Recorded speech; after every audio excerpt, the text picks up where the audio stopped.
శ్రోతలకు నా హృదయపూర్వక నమస్కారములు.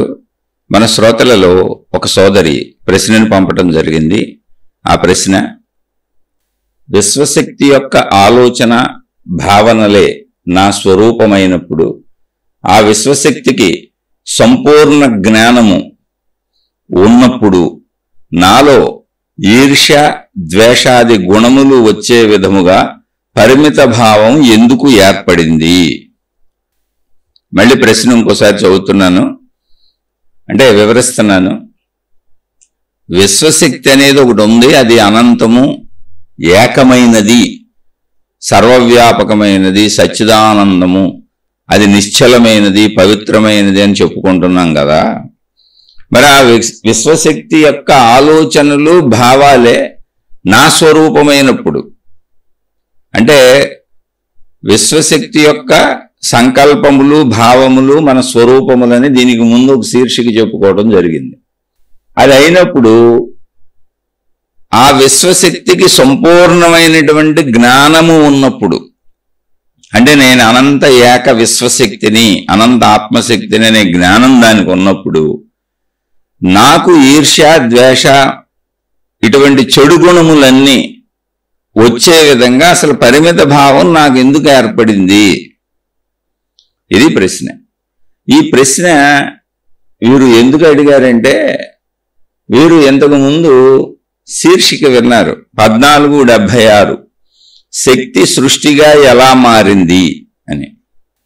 శక్తి సృష్టిగా ఎలా మారింది, అందులోనే కింద శరీరములో అనంతము అనేటువంటి లైన్ కూడా ఉంటుంది. ఆ శీర్షిక విని ఈ ప్రశ్న వేశారు.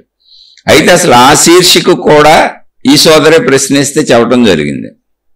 1476 శక్తి సృష్టిగా ఎలా మారింది అనే శీర్షిక అసలు ఎందుకు చెప్పడం జరిగిందంటే, ఈ సోదరే ప్రశ్న వేశారు. ఆ ప్రశ్నకి ఆ శీర్షిక చెప్పాను, శక్తి సృష్టిగా ఎలా మారింది అని. కేవలం శక్తి యొక్క భావనలు ఆలోచనలు సృష్టిగా మారాయి అని. అంటే భావనలు ఆలోచనలు అన్నప్పుడు ఉదాహరణ కూడా చెప్పాను. మన శరీరంలో భావాలు ఆలోచనలు పుడుతున్నాయి మనకి, కానీ అవి ఎక్కడ పుడుతున్నాయో, ఎలా పుడుతున్నాయో, ఏ రూపంలో ఉన్నాయో, ఎలా ఉన్నాయో మనకు తెలియదు. ఎందుకు తెలియదు అంటే, తెలుసుకునే వ్యవస్థ మనలో ఉన్నది దృశ్యము అంటే కంటి ద్వారా, శబ్దము అంటే చెవి ద్వారా, వాసన అంటే ముక్కు ద్వారా, రుచి అంటే నాలుక ద్వారా, స్పర్శ అంటే మొత్తము తల నుండి కాలు వరకు శరీరము ద్వారా, శారీరక సుఖము అంటే స్త్రీ పురుష జననేంద్రియముల ద్వారా. ఇలా మాత్రమే మనం తెలుసుకోగలం. కానీ ఆలోచనలు భావాలు అలా లేవు. ఈ 5 రకాలుగానే అవి లేవు. కానీ ఉన్నవి లేవు అంటే ఏంటి? ఈ 5 రకాలుగా మాత్రమే లేవు, కానీ అవి ఉన్నాయి, అక్కడే ఉన్నాయి. అవి అక్కడే ఉన్నా మనకు తెలియటం ఎవరిలో? మనలోనే. మనలో ఆలోచనలు పుడుతున్నాయి, భావాలు పుడుతున్నాయి, బయట కాదు. పుడుతున్నాయి, ఉన్నాయని తెలుసు. ఆ భావంలో ఉన్న అర్థం కూడా తెలుసు, ఆలోచనలో ఉన్న భావం తెలుసు, దాని అర్థం తెలుసు. దాని ప్రకారంగా శరీరం పనిచేసుకుంటూ వెళుతుంది, రోజు జీవితం అదే. కానీ ఆలోచనలు ఎలా ఉన్నాయి, భావాలు ఎలా ఉన్నాయి, అసలు అవి ఎక్కడి నుంచి పుడుతున్నాయి అంటే తెలియదు. పోనీ ఎక్కడ పుడుతున్నాయి? నాలోనే పుడుతున్నాయి, నాలోనే పుడుతున్నాయి, అందులో డౌట్ ఏం లేదు. నాలో పుడుతున్నాయని నాకు తెలుస్తుంది. పుట్టినవి ఎలా ఉన్నాయి అంటే, ఇలా ఉన్నాయి అలా ఉన్నాయి అంటే నేను 5 రకాలుగానే గ్రహించగలను, కాబట్టి 5 రకాలుగా లేవు. మరి ఎలా ఉన్నాయి అన్న స్థితిని అక్కడ ఈ 5 రకాలుగా కాకుండా ఉన్నది అని తెలుస్తున్న స్థితి ఏది ఉందో ఆ స్థితికి శక్తి అని పేరు పెట్టారు. ఇది మహాత్ములు పెట్టిన పేరు, ఆ స్థితికి పేరు అది శక్తి అంటే. ఆ స్థితి ఏది ఉందో ఆ స్థితి మొత్తం సృష్టి అంతా ఉన్నది అని చెప్పారు. అది వేరువేరుగా లేదు, విడివిడిగా లేదు, ఉన్నదంతా ఆ స్థితే, ఆ శక్తి స్థితే. ఆ స్థితి పేరు అది. అంటే శబ్ద స్పర్శ రూప రస గంధములుగా కాకుండా ఉన్నది. ఇలా లేదు, ఈ 5 రకాలుగా లేదు, కానీ ఉన్నది. ఈ 5 రకాలుగా కాకుండా ఉన్నది అనేది శక్తి అని పేరుతో పిలువబడుతున్నది. అసలు విషయం తెలుసుకోండి. కాబట్టి 5 రకాలుగా అయితే మాత్రమే మనిషి తెలుసుకోగలడు కనుక మనిషి తెలుసుకోలేని స్థితిలో శక్తి ఉన్నది. అది అక్కడ ఉన్నది, శక్తి ఉన్నది. ఇది మన శరీరంలోనే అలా జరుగుతున్నప్పుడు మన శరీరంలో మనకు అర్థం అవటం కోసం దానిని మనం ఇప్పుడు శరీరంలో నాలో పుడుతుందని అనుకుంటున్నాం కనుక దానిని ప్రాణశక్తి అన్నారు. అంటే ఎవరికి చెప్పారు ఈ విషయం? నేను ఈ శరీర పరిమితుడనన్న భావంలో నాకు ఆలోచనలు పుడుతున్నాయి, నాకు భావాలు పుడుతున్నాయి అని నేను అనుకుంటున్నాను కనుక నాకది ప్రాణశక్తి. కానీ ఎవరికైతే సత్యము తెలిసి, అంటే తనలోని ప్రాణశక్తిని తెలుసుకొని, అంటే శరీర పరిధిని దాటి మనోపరిధిని దాటి ప్రాణశక్తిలోకి వెళ్ళి ప్రాణశక్తి యొక్క అనుభూతిని చెంది, అలా అనుభూతిని చెందినప్పుడు కలిగినటువంటి సర్వవ్యాపక ఏకత్వానుభూతిని పొందిన వాళ్ళకి ఇది నా ప్రాణశక్తి కాదు, మొత్తం ఏకముగానే విశ్వమంతా ఉన్నటువంటి శక్తి. శక్తి అంటే ఏంటి? మళ్ళీ చెబుతున్నా. శబ్ద, స్పర్శ, రూప, రస, గంధములు. గంధం అంటే వాసన, రుచి, రుచి వాసన. శబ్దం అంటే మీకు తెలుసు, స్పర్శలు అంటే మీకు తెలుసు, రూపం అంటే దృశ్యాలు మీకు తెలుసు, శబ్ద స్పర్శ రూప రస. రసము అంటే రుచి, గంధం అంటే వాసన. ఈ 5 రకాలుగా కాకుండా ఉన్నది అది. అయితే మనలోనే ఉన్న ఆలోచనలు మనకు తెలియటం లేదనేది ఎటువంటి నిజమైనటువంటి సత్యమో. ఎందుకంటే ఆలోచనలు పుడుతున్నాయి, భావాలు పుడుతున్నాయి, కానీ మనకు అవి ఎలా ఉందో తెలియదుగా. కానీ ఉన్నవని ఎలా తెలుస్తుంది? పుడుతున్నాయి కనుక. అయితే అవి ఈ శరీరంలో పుడుతున్నాయని మనం అనుకుంటున్నాం. కాబట్టి వాటిని ఆ పుడుతున్నటువంటి భావ పరంపరకి మనసు అని పేరు పెట్టారు. ఈ శరీరము మనసు ఆ భావ పరంపరతో ఆలోచన పరంపరతో నడుస్తుంది కనుక దానికి ప్రాణశక్తి అని పేరు పెట్టి చెప్పారు. ఎవరికి చెప్పారు? మళ్ళీ చెబుతున్నా, పరిమిత భావములో నేను శరీరము అనుకుంటున్న మనిషికి చెప్పారు. ఆ మనిషి ఆ పరిమిత భావాన్ని ఎలా దాటొచ్చో వివరణలు, సాధనలు ఇచ్చారు. ఆ సాధనలు చేసుకుంటూ శరీర భావం నుంచి మనోభావం నుంచి దాటి తన ప్రాణశక్తిలోకే తాను వెళ్ళినప్పుడు అక్కడ ఏమున్నాయి? ఇప్పుడు ప్రాణశక్తిలో శబ్దము లేదు, స్పర్శ లేదు, రూపము లేదు, రసము లేదు, గంధము లేదు. రసం అంటే రుచి లేదు, వాసన లేదు. మరేముంది? ప్రాణశక్తి ఉంది. ఏమున్నాయి అక్కడ ప్రాణశక్తిలో? ఆలోచనలు ఉన్నాయి, భావాలు ఉన్నాయి. ఇది అలా ఉన్నప్పుడు ఆ స్థితిని ఏమన్నాం? మనసు అన్నాం. ఆ మనసును కూడా దాటి, అంటే ఆలోచనలు భావాలు దేనికి సంబంధించినవి?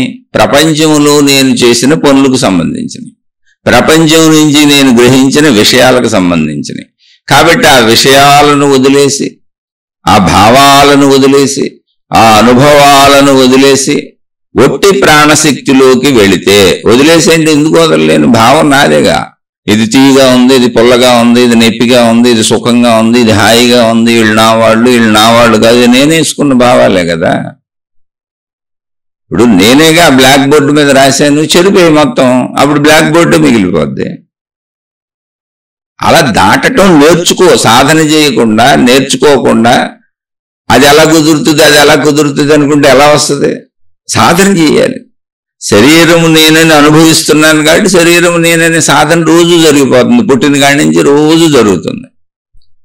అలాగే శరీరంతో అనుభవించినవన్నీ మనసులో ఉన్నవి కనుక మనసుతో రోజు మళ్ళీ శరీరాన్ని కదిపి ఆలోచనలు భావాలతో శరీరాన్ని కదిపి అనుభవిస్తున్నాను కనుక మనో అనుభవం జరుగుతుంది, శరీర అనుభవం జరుగుతుంది. శరీరంతో అనుభవించినవన్నీ మనసు అవుతున్నాయి, మనసుతో కదిపినవన్నీ శరీరం అనుభవిస్తుంది. మనోశరీరాలకు సంబంధించినటువంటి సాధన రోజు సహజంగా జరిగిపోతుంది. ఇప్పుడు మరి వీటిని అధిగమించే సాధన చేయాలి కదా. కాసేపు శరీరాన్ని పక్కన పెట్టాలి కదా, వాడకుండా ఉంచాలి కదా, అనుభవాలు పొందకుండా ఉంచాలి కదా. అలాగే మనసును కాసేపు పక్కన పెట్టాలి కదా, మనసుతో అనుభవాలు పొందకుండా ఉండాలి కదా, కొత్త అనుభవాలు పొందకుండా ఉండాలి. పాతే లేపుతుంటే ఈ పాతగా ఇంతకు ముందు పాత్యంతకై పచ్చడి భావాలే, పాత్యంతకై పచ్చడి ఆలోచనలే అని ఆ భావాలను వదలటం నేర్చుకోవాలి. ఏముంది అందులో? నేను తగిలించుకున్నాయేగా నేను వదిలించుకోవాలి. అదే సాధన. ఆ సాధన చేస్తే శక్తి అర్థమవుతుంది. ఇది ప్రాణశక్తిలో ఉంది లోపలికి వెళ్తే. ఆ ప్రాణశక్తిలోకి ఎప్పుడైతే ఈ శరీర భావాల్ని మనోభావాల్ని వదిలి వెళ్ళావో, ఇప్పుడు మనోభావాలన్నీ అక్కడే శరీరంతో ప్రపంచంలోంచి గ్రహించినాయి. ఇప్పుడు శరీరాన్ని వదిలేసావు, మనోభావాలను వదిలేసావు, అప్పుడు ప్రాణశక్తి ఎలా ఉంది? ఏమీ లేనట్టుగా ఉంది, ఖాళీగా ఉంది. భావాలను వదలగలిగితే అది ఎలా ఉందంటే అనంతంగా ఖాళీగా ఉంది. అలా అనంతంగా ఖాళీగా ఉన్నది ఇక్కడ ఏమైనా ఉందా అంటే ఉంది. ఏంటది? సర్వవ్యాపక ఆకాశం. ఓహో, అయితే ఇప్పుడు నేను శక్తి అనే ఏదో నా శరీరంలో ఉందని నేను అనుకుంటున్నానే, ఆ ప్రాణశక్తి ఏదో నా శరీరంలో ఉందని నేను అనుకుంటున్నానే, దాన్ని హృదయము, హృదయాకాశము అని చెప్పారు. ఇప్పుడు హృదయాకాశము వేరుగా బయట ఆకాశం వేరుగా లేవు. ఎందుకు లేవో చెబుతున్నాను వినండి. హృదయము అన్నప్పుడు మనకు స్థానం ఉంది, చెస్ట్ మధ్యలో శరీర భాగాన్ని మనకు సూచనగా చెప్పారు అంతే. అది ఎందుకని ఇదంతా ఎవరికి చెప్పారంటే, నేను శరీరం అని భావించుకుంటున్న వాడికి, వాడు శరీరం నుంచే కదలాలి కాబట్టి చెప్పారు. జస్ట్ శరీర భావనలో ఉన్నవాడికి అది. అనంతత్వ భావన పొందిన వాడికి సత్యం అర్థమైపోద్ది. కానీ సత్యం అర్థమయ్యే వరకు నువ్వు శరీరం నుంచే కదా నడవాలి. కాబట్టి శరీరంలో చూపించుకుంటూ వచ్చారు. అది నిజంగా శరీరంలో లేదు, శరీరాలు దాంట్లో ఉన్నాయి. ఏ విషయం నీకు ఎప్పుడు తెలుస్తుంది? నువ్వు దాని అనుభూతిని పొందినప్పుడు. అనుభూతిని పొందకుండా, సాధన చేయకుండా, ఎంతకాలం వింటున్నా, ఎన్ని చదువుకుంటున్నా, ఎంత తెలుసుకుంటున్నా అది అనుభవానికి రాదు. ప్రశ్నలే పుడతా ఉంటాయి. అయితే ప్రశ్నలు పుట్టనివ్వండి, అడగండి, కానీ సాధన చేయండి. ఎందుకనంటే నేను శరీరం అనే సాధన రోజు సహజంగా జరిగిపోతుంది. నిద్ర మెలకువ వచ్చిన దగ్గర నుంచి మనం చేసే ప్రతి పని రాత్రి గాఢ నిద్రలోకి వెళ్లే వరకు శరీర భావాన్నే పెంచుతుంది. మెలకువ అనేదే మనసుతో, ఆలోచనతో, భావంతో, నేను ఈ శరీరం అనే భావంతో మొదలవుతుంది. అంటే మనసుతో మొదలవుతుంది. కాబట్టి మెలకువ నుండి గాఢ నిద్రకి, అంటే కలలు కూడా లేని గాఢ నిద్రకి వెళ్లే వరకు మనోసాధన జరుగుతూనే ఉంది. మనోసాధన, శరీర సాధన జరుగుతూ నేను శరీరము, నేను మనసు అని అనుకుంటూ ఉన్నప్పుడు అసలు ప్రాణశక్తిలోకి ఎలా వెళ్ళగలుగుతాం? అందుకే ఆధ్యాత్మికత సాధన చేయాలి. ఆ సాధన విధానాలు తెలుసుకోవాలి. విధానాల్లో అసలు ఏ గొప్పతనము లేదు. నువ్వు శరీరాన్ని కదపకుండా ఉంచు. శరీరాన్ని కదపడమే శరీర సాధన. శరీరంతో అన్ని అనుభవించడమే శరీర సాధన. అందుకని కాసేపు శరీరాన్ని కదపకుండా ఉంచడం అలవాటు చేసుకో. అలాగే మనసుని కదపటమే, మనసుతో అన్ని భావించుకోవటమే, మనసులో అన్ని చేర్చుకోవటమే, మనసులో అన్ని మననం చేసుకోవటమే మనోసాధన. కాబట్టి మనసులో అన్నీ కూడా ఇలా నేను లోపల వేసుకున్నటువంటి కేవల భావాలే అని ఆ భావాలను పట్టించుకోకుండా వదిలివేయటం అలవాటు చేసుకో. ఇది అలవాటు చేసుకోవాలి. అది ఎంతకాలం పడుతుందో తెలియదు. అప్పుడు శక్తిలోకి వస్తాం. ఎందుకని అక్కడ శక్తిలోనే మనసు ఉంది.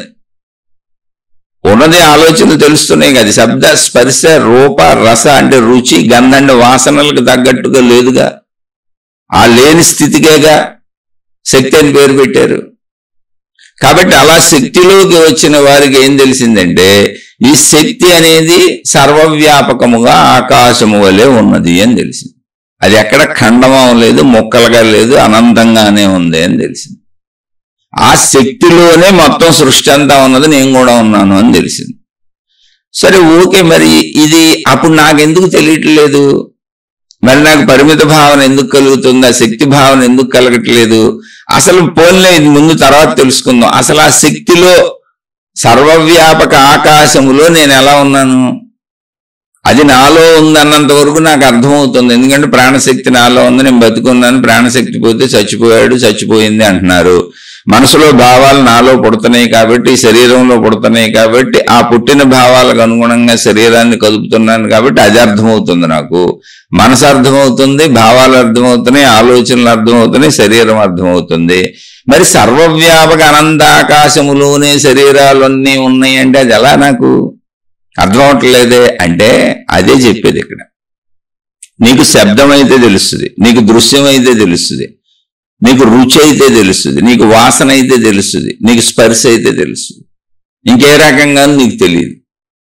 కానీ అది దృశ్యము కంటే సూక్ష్మంగా ఉంది. అది శబ్దము కంటే సూక్ష్మంగా ఉంది, అది వాసన కంటే సూక్ష్మంగా ఉంది, అది రుచి కంటే సూక్ష్మంగా ఉంది, అది స్పర్శ కంటే సూక్ష్మంగా, అంటే ఇంకా చిన్నగా సూక్ష్మాతి సూక్ష్మంగా ఉంది.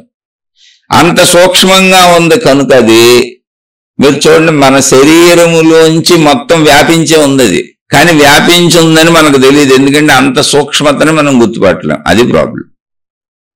అంటే ఇప్పుడు ఆకాశము అనేది మన శరీరంలోంచి ఇటు నుంచి అటువైపుకి వ్యాపించే ఉంది. అన్ని శరీరాల్లోంచి, మన శరీరమే కాదు, వృక్షాలు, జంతువులు, కొండలు, గుట్టలు, నదులు, సముద్రాలు, మొత్తం సృష్టి అన్నింటిలోంచి ఆకాశము వ్యాపించే ఉన్నది.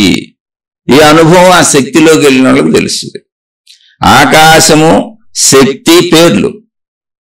ఏ స్థితికి పేర్లు? శబ్దము, స్పర్శ, దృశ్యము, రుచి, వాసన, ఈ 5 లేనటువంటి స్థితికి శక్తి, ఆకాశము అని పేరు పెట్టారు. అక్కడ 5 లేవు. 5 ఉండాలంటే ఎంతో కొంత ఘనత్వం అందులో ఉండాలి, ఎంతో కొంత ఘనత్వం ఉండాలి. ఇప్పుడు స్పర్శ గాలి తగులుతుందంటే ఆ గాలి ఎంతో కొంత ఘనత్వం ఉంది అందులో, అందుకని తగులుతున్నట్టు తెలుస్తుంది. అలాగే ఒక వాసన తెలుస్తుంది ముక్కుకి అంటే అందులో ఎంతో కొంత ఘనత్వం చేరింది, ఫలానా వాసన అని తెలుస్తుంది. దానికంటే సూక్ష్మమైంది అయినప్పుడు మీకు వాసన ఏం తెలుస్తుంది? గాలి కంటే సూక్ష్మమైంది అయినప్పుడు స్పర్శ ఎలా తెలుస్తుంది? దృశ్యం ఉండాలంటే అక్కడ ఏదో రంగో, ఏదో పదార్థమో, ఏదో ఒకటి ఎంతో కొంత ఘనత్వం అందులో ఉండాలి. అంతకంటే సూక్ష్మమైంది అయినప్పుడు దృశ్యంలాగా ఎలా తెలుస్తుంది? తెలియదుగా. అది సూక్ష్మాతి సూక్ష్మమైనది, అంతే తప్ప లేనిది కాదు. అది శక్తి యొక్క స్వరూపం. అందుకని దానికి ఆకాశము అని పేరు పెట్టారు. సరే, ఆకాశం అంటే నీకు ఇప్పుడే పుట్టిన పిల్లవాడికి ఆవకాయ పచ్చడేసి పెడితే పోతాడు.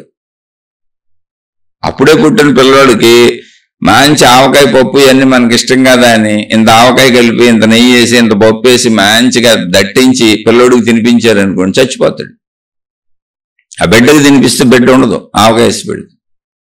ఆ బిడ్డకి ఏం పెట్టాలో, ఎలా పెట్టాలో ఆ శరీర తీరుని బట్టి ముందు తల్లి పాలు అలవాటు చేయాలి కొద్దిగా. వాటిని జీర్ణం చేసుకుంటూ, వాటిని అలవాటు చేసుకుంటూ శరీరం ఎదుగుతూ ఉంటుంది. ఆ ఎదుగుతున్నప్పుడు కొద్ది కొద్దిగా ఆహారాన్ని పెంచుకుంటూ వచ్చారు. అలాగే డైరెక్ట్గా నీకు ఆకాశము, శక్తి అంటే తెలిసే స్థితిలో నీవు లేవు గనుక శరీరపరంగా చెప్పుకుంటూ వచ్చారు. కాబట్టి నీకు శరీరపరంగా చెప్పినవన్నీ అనంత ఆత్మశక్తి అనుభవంలోకి వెళ్తే మొత్తం అబద్ధాలే. అయితే ఎప్పుడు అబద్ధాలు ఇవన్నీ, ఎప్పుడు అసత్యాలు ఇవన్నీ అంటే నువ్వు అనంత ఆత్మశక్తి అనుభవాన్ని పొందినప్పుడు. నువ్వు శరీర భావనలో ఉన్నప్పుడు ఇవన్నీ నిజాలే. ఇప్పుడు నువ్వు పెద్దవాడివి అయిపోయావు, మళ్ళీ ఇప్పుడు నీకు పాలు పట్టించి, అమ్మ పాలు పట్టించి నీకు ఫారెక్స్లు పెట్టి చేయాల్సిన అవసరం ఏముంది? నువ్వు వెళ్ళిపోయి చక్కగా రోడ్డు మీదకి వెళ్ళిపోయి బిర్యానీలు, పలావులు నీకు నచ్చినవి అన్ని దీన్ని పారేస్తుంటావు. ఇప్పుడు ఆ పాలు అవన్నీ నీకు అవసరమా అంటే అవసరం లేదు. కాబట్టి అవి నీకు పనికిరావు. నీకు పనికిరానివన్నీ నీకు అసత్యాలు. ఇప్పుడు నీ సత్యాలు ఏంటంటే నువ్వు తినగలిగినవన్నీ. మళ్ళీ అవి ఎవరికి సత్యాలు అంటే పసిబిడ్డకి ఎప్పుడూ సత్యాలే. పసిబిడ్డలు ఎప్పుడూ ఉంటారు ఇక్కడ. కాబట్టి ఒక విషయం ఎవరికి సత్యము, ఎవరికి అసత్యము అంటే వాళ్ళ స్థితి గతిని పెట్టి, అందుకే అంతే తప్ప మొత్తం అందరికీ ఇది అసత్యము, మొత్తం అందరికీ ఇది సత్యము అని చెప్పటమే ప్రమాదం. మతాలతో వచ్చిన ప్రమాదం ఇది. అసలు మతాలు, మార్గాలు, విధానాలు, పద్ధతులతో వచ్చిన ప్రమాదం ఏంటంటే మాదే సత్యము, మీదే అసత్యము అంటారు. కాదు, అసలు ఈచ్ ఇండివిజువల్, ప్రతి వ్యక్తికి వారి సత్యం వారికి ఉంటుంది, వారి అసత్యం వారికి ఉంటుంది. పసిబిడ్డలు ఉన్నంతకాలం అది వాళ్ళకి సత్యమే, వాళ్ళు ఎప్పుడు ఉంటారు. పెద్దవాళ్ళందరికీ ఎప్పుడు ఇది సత్యమే, అది అసత్యమే. పసిబిడ్డలది పెద్దవాళ్ళకి అసత్యం, ఇప్పుడు అవసరం లేదు. పసిబిడ్డలకి పెద్దవాళ్ళది అసత్యం, అసలు పెడితే పోతారు. అలా ప్రతి వ్యక్తికి తన సొంత సత్యం ఒకటి ఉంటుంది. ఆ అన్వేషణే ఆత్మజ్ఞానం. కానీ మతాలు, విధానాలు, పద్ధతులు ఫిక్స్ అయిపోయినాయి. ఎప్పుడో లక్షల సంవత్సరాల, వేల సంవత్సరాల వెనకాల ఇది విధానం, ఇది పద్ధతి అని ఫిక్స్ చేశారు. ఇంకా ఎంతమంది కొత్తమంది, కొన్ని కోట్ల మంది కొత్తగా మతంలో పుడుతున్నా అదే ఫిక్సేషన్, అదే విధానం. ఎవరు సొంతగా సత్యాన్ని అన్వేషించి వాళ్ళు కనుక్కోవటం ఉండదు, దాన్ని నమ్మటమే ఉంటుంది. అందుకని నమ్మండి అని చెబుతారు. అసలు ఏ నమ్మకము లేని చోట, అంటే ఏ నమ్మకము అవసరము లేని చోట, నమ్మకం అవసరం లేదు, నమ్మకపోవటం అవసరం లేదు, పరిశీలించుకుంటూ జీవించుకుంటూ వెళ్ళిపోవటం. సింపుల్ అంతే. ఇప్పుడు జీవితం ఏంటి మందే? నమ్మితే ముందుకెళ్ళిపోద్దా ఏంటి? రోజు ఏదన్నా నమ్మితే వెళ్ళిపోద్దా? ఎందుకు వెళ్తుంది? రోజు మన వృత్తి వ్యాపార ఉద్యోగాలు చేసుకోవాలి, ధన సంపాదన చేసుకోవాలి, మనకు కావాల్సిన సంపాదించుకోవాలి, రోజు తినాలి, తాగాలి, పడుకోవాలి, లేవాలి, రోజు చేసే చర్యలే. కానీ ప్రతిరోజు కొత్తగా చేయాలి. నిన్న చేసేసాను కదా అని ఇవాళ నేను నమ్మేస్తానంటే జీవితం వెళ్ళిపోద్దా? రోజు మలమూత్ర విసర్జనలు కొత్తగా చేయాల్సిందే. రోజు ప్రతిరోజు శరీరాన్ని శుభ్రపరుచుకునే అన్ని ప్రక్రియలు కొత్తగా చేయాల్సిందే. ప్రతిరోజు శరీరానికి అవసరమైనటువంటి చిన్న విషయం, గాలి పీల్చడంతో మొదలుపెట్టి మంచినీళ్లు తాగడంతో మొదలుపెట్టి ప్రతి సెకండ్ కొత్తగా చేయాల్సిందే. నిన్న నేను చేశాను కదా, అదంతా నాకు తెలుసు కదా, నాకు తెలిసిన విషయమే కదా, నేను నమ్మేశాను అంటే నువ్వు నమ్మేనులే, నువ్వు ఇప్పుడు ఊపిరి పీల్చకుండా ఆగుతారా? కాబట్టి నమ్మకంతో పనే ఉంది, అసలు నమ్మకపోవడంతోనూ పనే ఉంది. నేను నమ్మను అనే దాంతోనూ పని లేదు, నమ్మకపోవడంతోనూ పని లేదు, నమ్మటంతోనూ పని లేదు, ఊపిరి పీల్చడంతో పని ఉంది. పీల్చిన ఊపిరి అయి ఉండొచ్చు, అసలు దాని గురించి నేను చర్చ చేయలేదు. మళ్ళీ పీల్చాల్సిందే. నువ్వు బతికి ఉండాలంటే మళ్ళీ పీల్చాల్సిందే, మళ్ళీ వదలాల్సిందే, మళ్ళీ పీల్చాల్సిందే, మళ్ళీ వదలాల్సిందే, మళ్ళీ తాగాల్సిందే, మళ్ళీ వదలాల్సిందే, మళ్ళీ తినాల్సిందే, మళ్ళీ వదలాల్సిందే. ఇలా నిరంతరం మళ్ళీ మళ్ళీ మళ్ళీ స్వీకరణ విసర్జన ప్రక్రియలు జరుగుతూ ఉండవలసిందే. నీకు ఎంత తెలిసినా. ఇప్పుడు నమ్మకంతో పనే ఉంది, ఇంకా నమ్మకపోవడంతో పనే ఉంది. అసలు నమ్మకము నమ్మకపోవడం అనే పనులు లేవు. కానీ మతములు, మార్గములు, ఫిక్సేషన్లు వచ్చినాక చూడండి, ఎప్పుడుయో ఇప్పటికే అదే నమ్మమని చెబుతా ఉంటారు. నేను వాటిని తప్పు అంటలా. నువ్వు పసిబిడ్డగా ఉన్నప్పుడు అప్పుడే సత్యం, నువ్వు ఎదుగుతున్నప్పుడు ప్రతిరోజు సత్యం మారిపోతూ ఉంది. ఇప్పటికి సత్యం ఈ రోజు నువ్వు ఉన్నది. అలా నువ్వు మరణించే వరకు నీ సత్యం నిత్యనూతనంగా ఉంటుంది. ప్రతి సెకండ్, ప్రతి నిమిషం, ప్రతిరోజు నిత్యనూతనంగా ఉంటుంది. ఇప్పుడు నేను ఆవకాయలు, పప్పులు, మంచి అవనంలు, బిర్యానీలు, పలావులు, చికెన్లు, గీకెన్లు మంచిగా తినగలుగుతున్నాను, రకరకాలు తినేయగలుగుతున్నాను కదా అని నువ్వు వృద్ధాప్యంలో వచ్చి తింటాను అంటే అవే నీకు అనారోగ్యాలు, బాధలు, కష్టాలు, కన్నీళ్లు, ఇబ్బందులు అయిపోతాయి. మళ్ళీ వృద్ధాప్యంలో తినలేవు. కాబట్టి సత్యము నిత్యనూతనము. ఎవరి సత్యాన్ని వాళ్ళు ఆవిష్కరించుకోవాలి. ఇదే ఆత్మజ్ఞానం చెప్పేది. అలా ఆవిష్కరించుకోవడానికి నీకు మతాలో, మార్గాలో, విధానాలు, పద్ధతిలో సహకరించవచ్చు తప్ప, ఆ సహకారమే తప్ప నమ్మటం నమ్మకపోవటం రెండూ తప్పే. ఇదే సత్యము, ఇది అసత్యము రెండూ తప్పే. సత్యము నిత్యనూతనము. సత్యము నిత్యనూతనము అంటే ఏంటి? ఎప్పుడూ కొత్తదే. అంటే పాతది ఎప్పుడు అబద్ధమే. సత్యము నిత్యనూతనం అనే పదంలో ఏముందో తెలుసా? పాతది ఎప్పుడు అబద్ధమే ఉంది. ఆలోచించండి. మళ్ళీ చెబుతున్నా, నమ్మటము అంటే ఎలాంటిది అంటే, నేను ఇంతకు ముందు చేశాను, గాలి పీల్చాను, నీళ్లు తాగాను, ఆహారం తిన్నాను, మలమూత్ర విసర్జనలు చేశాను, అన్ని రకాల ఇంద్రియ కోరికలు తీర్చుకుంటున్నాను, బతుకుతున్నాను. ఇంతకు ముందు నుంచి ఎన్నో సంవత్సరాల నుంచి బతుకుతున్నాను. కాబట్టి నేను జీవితాన్ని నమ్మేశాను. కాబట్టి గాలి పీల్చను, ఇక నీరు పీల్చను, ఎందుకని నమ్మేశానుగా నాకు అంతా అర్థమైపోయింది. అంటే కుదురుద్ది ఇప్పుడు. అలాగే నువ్వు నమ్మానన్న మత విషయమైనా, దైవ విషయమైనా, గురు విషయమైనా, జ్ఞాన విషయమైనా ఎలా కుదురుతుంది? నువ్వు ఆచరించాలి, నువ్వు సాధన చేయాలి.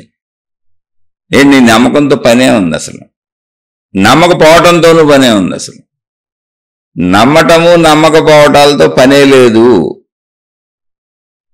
నువ్వు ఇప్పుడు చేయటంతో పని ఉంది. నువ్వు గాలి పీల్చడం అనే పని చేయాలి, నువ్వు దాహం తీర్చుకోవడం అనే పని చేయాలి, నీరు తాగటం అనే పని చేయాలి, ఆహారం తినటం అనే పని చేయాలి. ఇవన్నీ చేస్తున్నప్పుడు గాలి పీలిస్తే వదలాలి, నీరు తాగితే వదలాలి, ఆహారం తింటే వదలాలి. అలా అన్నింటిలోనూ స్వీకరణ విసర్జన ప్రక్రియలు జరుగుతూనే ఉంటాయి. ఇందులో ఏ తేడా వచ్చినా నువ్వు దెబ్బతింటావు. స్వీకరించి వదలకపోయినా, వదిలి స్వీకరించకపోయినా నువ్వు దెబ్బతింటావు. ఏ విషయంలో అయినా అంతే. గాలి పీల్చినట్టుగా మొత్తం జీవితంలో అన్నీ అంతే. ఎక్కడికక్కడ విషయాలను వదిలేయడం నేర్చుకోవాలి, మళ్ళీ ఎక్కడికక్కడ రోజు కొత్తగా చేయాలి. సత్యము నిత్యనూతనము, జీవితము నిత్య జీవము. నిత్య జీవం అంటే ఏంటి? ప్రతి సెకను జీవంతోనే జీవిస్తున్నాను నేను. సత్యము నిత్యనూతనం అన్నా జీవితము నిత్య జీవము, చైతన్యము, పాతది కాదు. పాతదంటే అబద్ధం అయిపోయింది. నిన్న అబద్ధం, రేపు కల్పన. నిన్న అబద్ధం, రేపు అబద్ధం, రేపు కూడా కల్పన అబద్ధం, ఇప్పుడు నిజం, ఇప్పుడు ఈ నిమిషం నిజం, అంతే. సత్యము నిత్యనూతనము, జీవితము నిత్య జీవము. ఇది అర్థం చేసుకోవాలి. ఇది అర్థం చేసుకుంటే అసలు నమ్మకంతోనూ పని లేదు, నమ్మకపోవడంతోనూ పని లేదు. ముందు మీరు ఈ స్థిరాభిప్రాయాలు వదిలేయండి. మనకి మతాలు, మార్గాలు, విధానాలు, పద్ధతులు, గురువులు, జ్ఞానబోధలో ఎలా ఉండాలి అంటే ఏమీ అంటించి బరువులు చేయకూడదు. ఆల్రెడీ మనకు బోల్డ్ బరువు ఉంది. శరీరం నేనన్న భావన, మనసు నేనన్న భావన, ఆ మనోబరువు, శరీర బరువులు మొయ్యలేక కుంగిపోయి ఉన్నాం ఆల్రెడీ. మళ్ళీ వీటి మీద మతపు బరువులు, మార్గపు బరువులు, విశ్వాసాలు, నమ్మకాలు బరువులుగా పెట్టకూడదు. శరీర బరువుని, మనోబరువుని తగ్గించేటువంటి సత్యము నిత్యనూతనము, జీవితము నిత్య జీవము. ప్రతి సెకమును కొత్తగా జీవించటమే. ఆ జీవించే విధానంలో సత్యం ఎప్పుడూ ప్రతి సెకను కొత్తగానే ఉంటది. పాత నమ్మకాలతో, పాశ్చంతకాయ పచ్చడులతో, కొత్త ఊహలతో, కొత్త కల్పనలతో ఇక్కడ ఏం జరగదు. ఇప్పుడు ఈ నిమిషం నువ్వు ఏం చేస్తావు? ఈ నిమిషం నువ్వు బతికుండాలంటే గాలి పీల్చాలి. పాత గాలే పీల్చుకోలేవు. ఇప్పుడు నువ్వు పీల్చేది కొత్త గాలి, కొత్తగా పీలుస్తున్నావు. కొత్త గాలి, కొత్త జీవము, కొత్తగా పీల్చడం సత్యం నిత్యనూతనం. అలా అన్ని కొత్తగా ఇప్పుడు ఈ నిమిషం చేయాలి. కాబట్టి ఇంకా పాత ఆటితో పని ఏంటి? లేదా ఊహలు, కల్పనలతో పని ఏంటి? నమ్మటంతో పని ఏంటి? నమ్మకపోవడంతో పని ఏంటి? నమ్మేవంటే బరువు వేసుకున్నావు. ఆల్రెడీ శరీర బరువు ఉంది, మనో బరువు ఉంది. మళ్ళీ మత బరువు, మార్గ బరువు, దేవుడి బరువు, గురువు బరువు, జ్ఞాన బరువు మీద వేసుకుంటున్నావు. అసలు జ్ఞానము బరువు కాదు. బరువుల్ని తొలగించేది జ్ఞానం, నిన్ను తేలిక చేసేది జ్ఞానం. జ్ఞానం ఎలాంటిదంటే స్నానం లాంటిది. శరీర శుభ్రత, శరీరంలో ఉన్న అశుభ్రత అంతా పోగొడుతుంది. జ్ఞానం ఏంటంటే అజ్ఞాన బరువుని తొలగించే శుభ్రత అంతే. ఇప్పుడు చూడండి, మనం స్నానం చేసేటప్పుడు జ్ఞానం ఎలాంటిది చెబుతున్నా, సబ్బు రుద్దుకుంటాం. జ్ఞానం సబ్బు లాంటిది. ఎందుకు ఆ సబ్బు రుద్దుకుంటాం? ఒళ్ళంతా ఉన్నటువంటి, శరీరం అంతా ఉన్నటువంటి మురికిని పోగొట్టుకోవడానికి ఒక పరిశుభ్రమైనటువంటి సబ్బును, లిక్విడ్నో తెచ్చుకున్నాం. అలాగే తలకు పోసుకుంటాం కుంకుడు రసంతో. ఇప్పుడు అనేక షాంపూలు వచ్చినాయి. తలలో ఉన్నటువంటి మురికిని, జుట్టులో ఉన్నటువంటి మురికిని, శరీరానికి ఉన్న మురికిని వదిలించుకోవటానికి మనం అవన్నీ ఉపయోగించుకొని స్నానం చేసాం. స్నానం చేసినప్పుడు ఏం చేసాం? తలలో రుద్దుకున్నాం కుంకుడు రసంతో, షాంపూతో. ఒళ్ళంతా సబ్బుతో రుద్దుకున్నాం. లేదా లిక్విడ్ వాష్ సోపులు ఉంటాయి, లిక్విడ్స్ ఉంటాయి, వాటితో రుద్దుకున్నాం. శరీరాన్ని శుభ్రం చేసుకున్నాం. ఇప్పుడు ఏం చేస్తాం? మనం రుద్దుకున్న మంచి సబ్బుని, మనం రుద్దుకున్న మంచి షాంపూని మొత్తం మంచినీళ్లతో వదిలిచ్చేస్తాం. దీంతో కలిసి చెడు మంచి కలిసి బయటికి వెళ్ళిపోతాయి. మన శరీరానికి పట్టిన మురికి అంటే చెమట రూపంలో, బయట మనం తిరిగిన దుమ్ము ధూళి రూపంలో పట్టిన మురికి, తలలో కానీ శరీరానికి కానీ పట్టిన మురికిని మంచి సబ్బుతో, మంచి షాంపూతో రుద్దేసుకొని ఆ మురికిని దీనికి కలిపేసి ఇది వదిలించేసింది. దాన్ని మంచినీటితో శుభ్రం చేసుకున్నాం. అంటే ఇప్పుడు ఈ మంచినీళ్ళు ఏం చేసింది? మళ్ళీ మంచినీళ్ళు కూడా జ్ఞానం లాంటిదే, సబ్బు కూడా జ్ఞానం లాంటిదే, మళ్ళీ ఆ షాంపూ కూడా జ్ఞానం లాంటిదే. ఎన్ని రకాల జ్ఞానమైనా, ఎన్ని మతాలైనా, ఎన్ని విధానాలైనా, ఎన్ని పద్ధతులైనా మనం ఎన్ని రకాలుగా జ్ఞానాన్ని చెప్పుకున్నా అవన్నీ శుభ్రపరిచేవి. అలా మంచినీటితో మొత్తం ఆ షాంపూని, మనకు అక్కడ ఏం కనపడుతుంది? ఆ షాంపూ కనపడుతుంది, ఆ సబ్బు కనపడుతుంది, ఆ సబ్బు నురక కనపడుతుంది, షాంపూ నురక కనపడుతుంది. దాంతోపాటు కలిపి మనం మురికెళ్ళిపోతుంది. మొత్తం వీడన్నిటిని మంచినీళ్ళనే జ్ఞానం మళ్ళీ తొలగించేస్తుంది. అది జ్ఞానమే, ఇది జ్ఞానమే, రకరకాల జ్ఞానం. అందుకే పోనీ మంచినీళ్లతో శుభ్రం చేశాం కదా, మంచినీళ్ళనే జ్ఞానం మన ఒంటి మీద ఉంటుందా అంటే ఉండదు, అది కూడా జారిల్లిపోద్ది. మొత్తం స్నానం పూర్తయినాక మళ్ళీ ఆ మంచినీళ్ళనే జ్ఞానం కొద్దిగా ఏమన్నా అంటుకొని ఉందేమో అని మళ్ళీ టవల్ అనేటువంటి, తుండు అనేటువంటి జ్ఞానాన్ని తెచ్చుకొని నీళ్ల జ్ఞానాన్ని వదిలించుకుంటాం. ఇప్పుడు ఈ నీళ్ల జ్ఞానాన్ని తుండు కంటిస్తాం తీసుకెళ్ళి. ఆ జ్ఞానం కూడా వద్దు. పోనీ ఆ తుండనే జ్ఞానాన్ని ఉంచుకుంటామా అంటే లేదు, దాన్ని తీసి పక్కన పడేస్తాం. అక్కడి నుంచి ఫ్రెష్గా మన బట్టలు మనం ఇది కట్టుకొని మనం వెళ్ళిపోతాం. అంటే జ్ఞానం ఎలాంటిది? ఎప్పటికప్పుడు నన్ను శుభ్రపరిచి అది కూడా వెళ్ళిపోద్ది, అది ఉండదు నీ దగ్గర. అజ్ఞానాన్ని పోగొట్టి జ్ఞానం వెళ్ళిపోద్ది. కాళ్ళు ముళ్ళు గుచ్చుకుంది, ముళ్ళు తీయటానికి ఒక సూదినో పిన్నీసునో ఉపయోగించాం. అంటే ఏంటి, మన కాలులో గుచ్చుకున్న ముళ్ళు చెట్టుకు సంబంధించిన ముళ్ళు, అంటే అది కలప. కానీ దానిని తీయడానికి మనం అంతకంటే బలమైన ఇనుమును ఉపయోగించాం, సూది పిన్నీసు అనేదాన్ని. అలా అయితే కానీ రాదు అది. ఆ ముళ్ళు తీసేసిన తర్వాత ఏం చేసాం, ఈ సూదిని అక్కడ పెట్టుకుంచుకుంటామా, ఈ పిన్నీసుని అక్కడ ఉంచుకుంటే అంతకంటే ఎక్కువ ప్రమాదం కదా. అందుకని ముళ్ళుని అవతల పారేసాం, సూదిని పిన్నీసుని తీసి అవతల పారేసాం. అజ్ఞానాన్ని తొలగించుకోవడానికే జ్ఞానం తప్ప, జ్ఞానాన్ని ఉంచుకుంటే అజ్ఞానం కంటే ఎక్కువ ప్రమాదం. ఇప్పుడు నేను పండితుడినని, నాకు అన్ని తెలుసు అని పెద్ద అహంకారం, మళ్ళీ నేను మతాలు, మార్గాలు, విధానాలు, పద్ధతులు ఏర్పరిచిందంతా ఈ విధానాల్లోనే. ఏంటి, మూఢ విధానాల్లో కాదు. జ్ఞానాన్ని మేల్కొల్పి నీలో శుభ్రతను పెంచుతున్నటువంటి విధానాలు, మతాలు, మార్గాలు, పెద్దలు ఉంటే అవన్నీ కరెక్ట్ అయినాయి కాదు. మాదే కరెక్ట్ అని నిన్ను కొట్టుకునేలా, నమ్మకంతో అక్కడ అంటించేసేలా, బిగించేసేలా, ఆల్రెడీ నీకున్న శరీర బరువుకి, మనోబరువుకి, మత బరువు, మార్గ బరువు, జ్ఞాన బరువు, గురు బరువు, ఇలాంటి బరువులన్నీ నీకు తగిలించేసి నిన్ను ఇంకా కొంగదీసేస్తే అది నీకు పనికిరాదు. అందుకని ఇక్కడ నమ్మకంతో పని లేదు, నమ్మకపోవడంతో పని లేదు. మతాలు, మార్గాలు అన్ని నీలో వివేకాన్ని పెంచాలి. వివేకము అంటే ఏంటో తెలిసి ఎప్పుడూ పరిశీలిస్తూ ఉంటాను. విచక్షణ జ్ఞానము అంటే ప్రతి ఆలోచన పుట్టగానే ఇది తప్ప, ఇది రైటా, ఇది చేయొచ్చా, ఇది చేయకూడదనే ప్రాసెస్ మనలో ఉంది. అసలు ఫిక్స్డ్ ప్రాసెస్ లేదు మనలో. అసలు ప్రతి చిన్న ఆలోచన ఏది పుట్టినా చూడటం, వినటం, తినటం, తాగటం, చేయటం, ఏ క్రియకైనా ముందు మనలో విచక్షణ జ్ఞానం పనిచేస్తుంది. చేయొచ్చా, చేయకూడదా, చేయొచ్చు అంటే ఎందుకు చేయొచ్చు, చేయకూడదు అంటే ఎందుకు చేయకూడదో కూడా విచక్షణ జ్ఞానం మన లోపల చెప్తుంది. ఆ వడపోత అయినాకే మనం ఆ పనిని చేయాలా చేయకూడదని నిర్ణయించుకుంటాం. కానీ విచక్షణ జ్ఞానాన్ని చెప్పినా కూడా, చెబుతున్నా కూడా, లేదు నేను ఇలాగే వెళతాను అని వెళ్ళేది ఏంటి, మనోనమ్మకం. అంటే నాకు చెడు అంటే నమ్మకం. విచక్షణ జ్ఞానం చెప్పింది చేయొద్దు, తప్పిది, చేయబాకని. కానీ నా మనసుకు ఆ భావం బాగా ఇష్టమైంది, కోరికైంది, అదే నా దృఢ నమ్మకం. ఆ కోరిక ఇప్పుడు నేను తీర్చుకోకపోతే ఉండలేను, అందుకని అడిపోయాను. నమ్మకాలంటే ఇవి. నమ్మకపోవటాలు కూడా ఇలాంటివి. అసలు నువ్వు నమ్మటం ఎందుకు, నమ్మకపోవటం ఎందుకు? నీ లోపల విచక్షణ జ్ఞానం ప్రతిదానికి చెబుతుందిగా, ఆ ప్రాసెస్ ఉందిగా. ఆ ప్రాసెస్ సాధన. ఆ విచక్షణ జ్ఞాన ప్రాసెస్ ఏది ఉందో ఇప్పుడు మనం జీవితంలో అలా జీవించాలి. అదే జీవితము, నిత్య జీవము. జీవించటం ప్రతి సెకను నిత్య జీవము. జీవించే విధానంలో ఎలా జీవించుతున్నావు అంటే సత్యము, నిత్యనూతనము. కాబట్టి నువ్వు పాత ఆలోచనలతో, కొత్త ఆలోచనలతో జీవించడానికి లేదు. అంటే పాత ఆలోచనలు అంటే గడిచిపోయినాయి, నేను నమ్ముతున్నాను అనడానికి కుదరదు. కొత్తవేంటి నువ్వేవో ఊహించుకోవటం చెబుతున్నా. భవిష్యత్తులోకి వెళ్ళి ఊహించుకొని నువ్వు భావించుకుంటూ కుదరదు. ఇప్పుడు ఈ స్థితికి తగ్గట్టు సత్యము, నిత్యనూతనము, అంతే. జీవితము, నిత్య జీవము. ఆలోచించుకు జీవించేది రోజు జరుగుతూనే ఉంది ఆ ప్రాసెస్ మనలో. ఇది కష్టమేం కూడా కాదు. అలా జీవించాలి. అలా జీవిస్తున్నప్పుడు మనకు విషయాలు అర్థమవుతాయి. సాధన. అలా జీవించేటప్పుడు చాలా సింపుల్.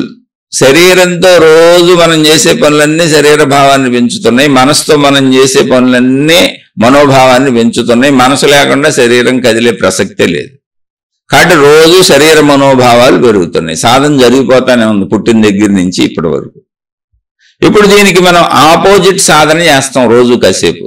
ఎందుకని? నా శక్తిని తెలుసుకోవాలంటే. శబ్ద, స్పర్శ, రూప, రస, గంధములకు అతీతముగా ఈ విధానాలలో దొరకకుండా ఉన్న నా శక్తిని నేను తెలుసుకోవాలి అంటే నేను కాసేపు ఈ శబ్ద, స్పర్శ, రూప, రస, గంధములకు సంబంధించినటువంటి శరీర మనో కదలికల్ని ఆపాలి. అది శరీర మనో కదలికలన్నీ దేనికి సంబంధించినవి? 5ంటికి సంబంధించినవి. కాబట్టి ఈ 5ంటిని సంబంధించిన ఆపాలంటే శరీరాన్ని ఆపాను. తర్వాత మనసు కదులుతూనే ఉంది.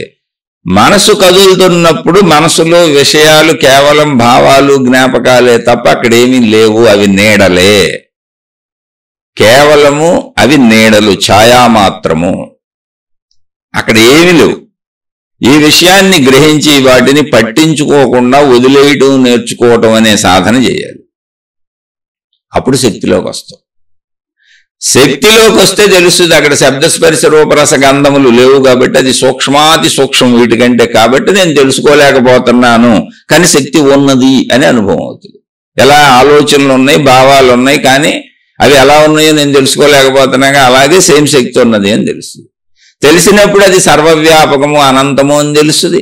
అది అనంతము అని తెలిసినప్పుడు అప్పుడు అసలు మొత్తం మన జ్ఞానం అంతా తిరగబడిపోద్ది. ఇప్పటి వరకు మన శరీర భావంతో తెలుసుకుంటున్న జ్ఞానం అంతా తిరగబడిపోయి సర్వవ్యాపక ఆకాశం అన్నింటిలోంచి వ్యాపించే ఉంది అని తెలుస్తుంది.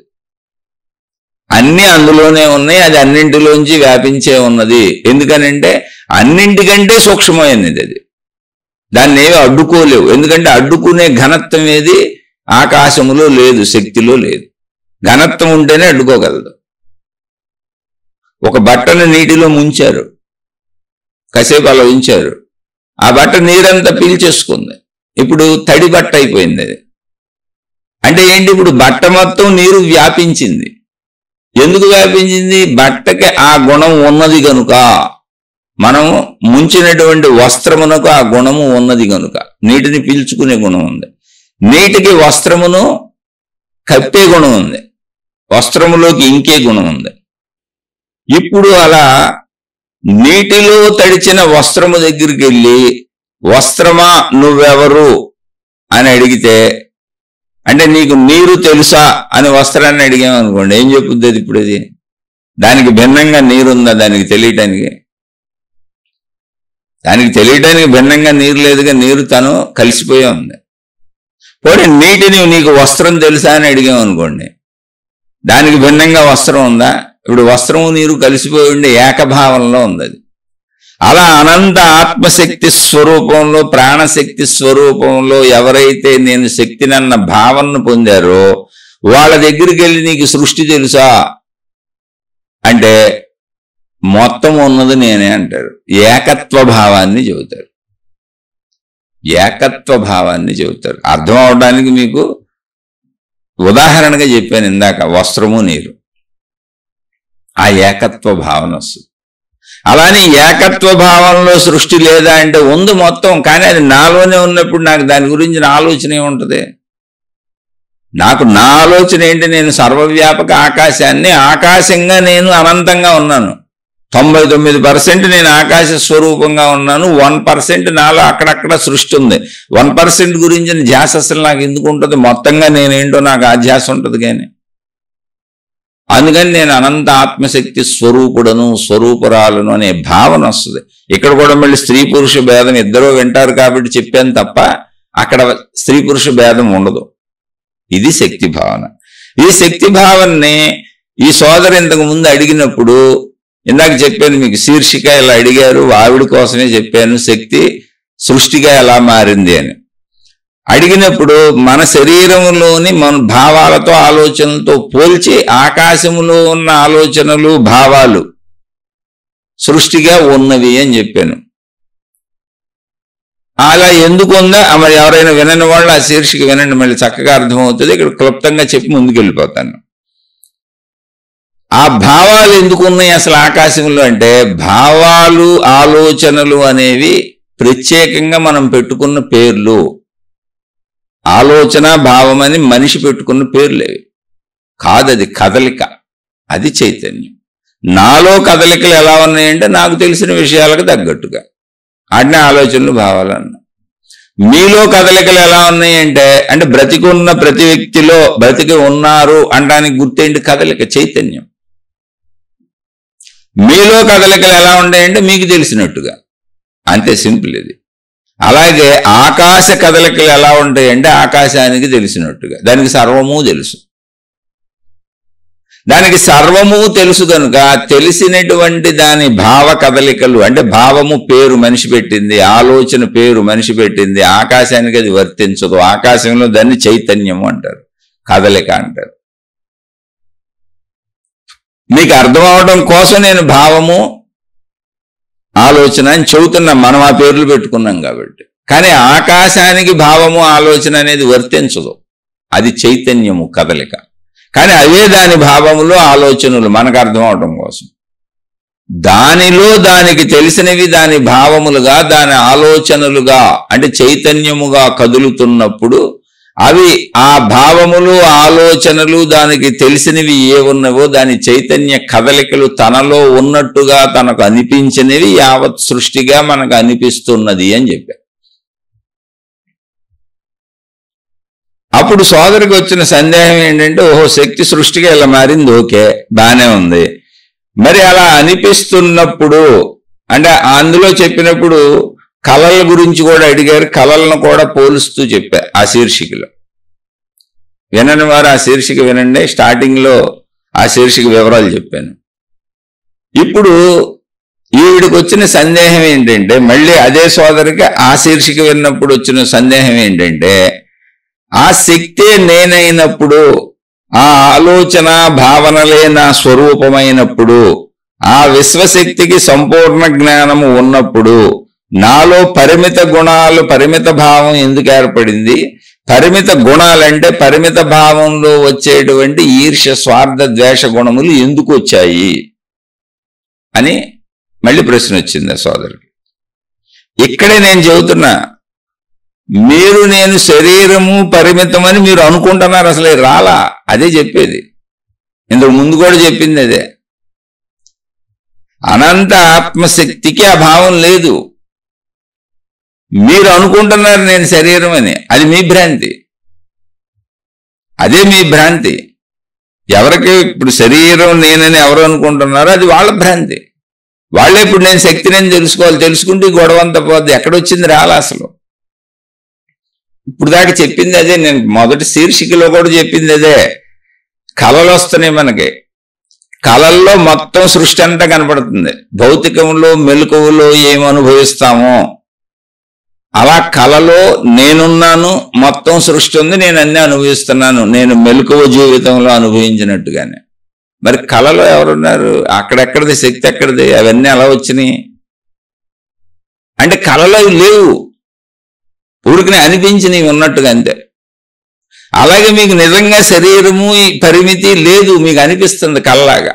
అదే ప్రాబ్లం. కళ లాంటిదే ఈ సృష్టి.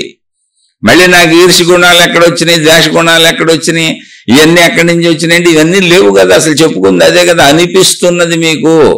నాకు ఇలా అనిపిస్తుంది, లేవు అని మీరు అనుకుంటే స్టోరీ అయిపోయింది అక్కడికి. అలా అనుకోవాలంటే మీరు సాధన చేయాలి. సాధన చేయకుండా ఎలా తెలుస్తుంది? ఇప్పుడు నేను శరీరం అని అనేసుకున్నారు, నమ్మేశారు, ఫిక్స్ అయిపోయారు. ఈ శరీరము నేను, మనసు నేను అనే దాంతో అనేక సంవత్సరాల నుంచి బతికేశారు. మీ వయసు ఎంత అంత లెక్కేసుకోండి, అంత సాధన చేశారు. అన్ని సంవత్సరముల సాధన చేశారు, అజ్ఞాన సాధన. ఈ శరీరము నేను, ఈ మనసు నేను అని అన్ని సంవత్సరముల అజ్ఞాన సాధన చేశారు. ఇప్పుడు నా వయసు 55 సంవత్సరాలు. 55 సంవత్సరముల అజ్ఞాన సాధన చేశాను నేను, ఈ శరీరము నేను, ఈ మనసు నేను అని. ఇప్పుడు నేను శక్తి నేను అని అనుకోవాలి అంటే ఈ మనసును దాటాలి, ఈ శరీరాన్ని దాటాలి అంటే 55 సంవత్సరముల సాధన బలం అడ్డుగోడగా ఉంది అక్కడ. 55 సంవత్సరాలు అడ్డుగోడలు కట్టుకుంటూ వచ్చాను, ఈ శరీరమే నేను, ఈ మనసే నేనని. ఇప్పుడు ఆ గోడలను పగలగొట్టే సామర్థ్యం నా దగ్గర ఉందా? ఎందుకంటే 55 సంవత్సరాల నుంచి గోడలు కడతానే ఉన్నాను నేను. ఆ సామర్థ్యం ఏంటి అనేది సాధన. ఆ శరీరాన్ని దాటి, మనస్సుని దాటి నేను శక్తిని అనే దాంట్లోకి వస్తే సత్యం అర్థమవుద్ది. సత్యము నిత్య నూతనము, ఇది సాధన. జీవనము నిత్య జీవము. ఇప్పుడు ఈ నిమిషం మనం జీవిస్తున్నాం, నిన్న మనం జీవించట్లా, గడిచిపోయిన గంటలో మనం జీవించట్లా. గడిచిపోయిన గంట అంటే ఏంటి? చచ్చిపోయింది, అది లేదుగా. అలాగే రాబోయే గంటలను జీవించట్లా, ఎక్కడుంది అసలు, అది లేదుగా. భవిష్యత్తులో జీవించడానికి భవిష్యత్తు లేదు అసలు, ఆ ఊహ తప్పు. కాబట్టి నమ్మటం నమ్మకపోవడంతో పని లేదు. గతంలో జీవించడానికి గతం ఒక జ్ఞాపకం, చచ్చిపోయింది, అది శవం, అది దాన్ని ఏం చేసుకుంటాం ఇప్పుడు? దాంతో ఏ ఉపయోగం లేదు, అది లేదు అక్కడ, భ్రమది. వాస్తవం ఏంటి? ఇప్పుడు ఇక్కడ ఈ నిమిషం నేను ఇప్పుడున్నా. ఇప్పుడు ఏం చేయాలి? ఇప్పుడు గాలి పీల్చుకోవాలి, ఇప్పుడు దాహం వేస్తే తాగాలి, ఇప్పుడు ఆకలిస్తే తినాలి. అంత కొత్తగానే చేయాలి. అందుకే కొత్తగానే చేయాలి కాబట్టి జీవితం నూతన జీవము. ప్రతి సెకను జీవంతోనే ఉన్నావు నువ్వు. ఇప్పుడు జీవం ఇది, అంతే. పాత జీవం కాదు ఇది. నేను ఎప్పటి నుంచో జీవిస్తున్న జీవం కాదు ఇది. ఎప్పుడూ కొత్త జీవమేది. అలాగే ఎప్పుడూ నేను చేసేటువంటిది, నేను భావించుకునేటువంటిది పాత నమ్మకం కాదు, పాత ఊహ కాదు, పాత ఆలోచన కాదు, పాత విశ్వాసం కాదు. సత్యము నిత్య నూతనము. నీ విశ్వాసంతోనూ పని లేదు, నీ అవిశ్వాసంతోనూ పని లేదు. ఇప్పుడు ఎక్కడ నువ్వు జీవించాలి, అది నేను చెప్పేది. అది ఆల్రెడీ మనలో ఉందా ప్రాసెస్ అని చెబుతున్నా. మళ్ళీ మీకు వచ్చే ప్రతి చిన్న ఆలోచన, మీ లోపల బుద్ధి అనేటువంటి విచక్షణ జ్ఞానం ప్రతి మనిషికి చెబుతుంది ఇది చెయ్యొచ్చు, ఇది చేయకూడదని. కానీ మన నమ్మకాన్ని బట్టి, మన కోరికని బట్టి, మన ఇష్టాన్ని బట్టి, మన అయిష్టాన్ని బట్టి, అయే విశ్వాసం. నమ్మకము, నమ్మకపోవటం అంటే ఇష్టము, అయిష్టము, అంతే. అలాంటిదే పోల్చుకుంటే.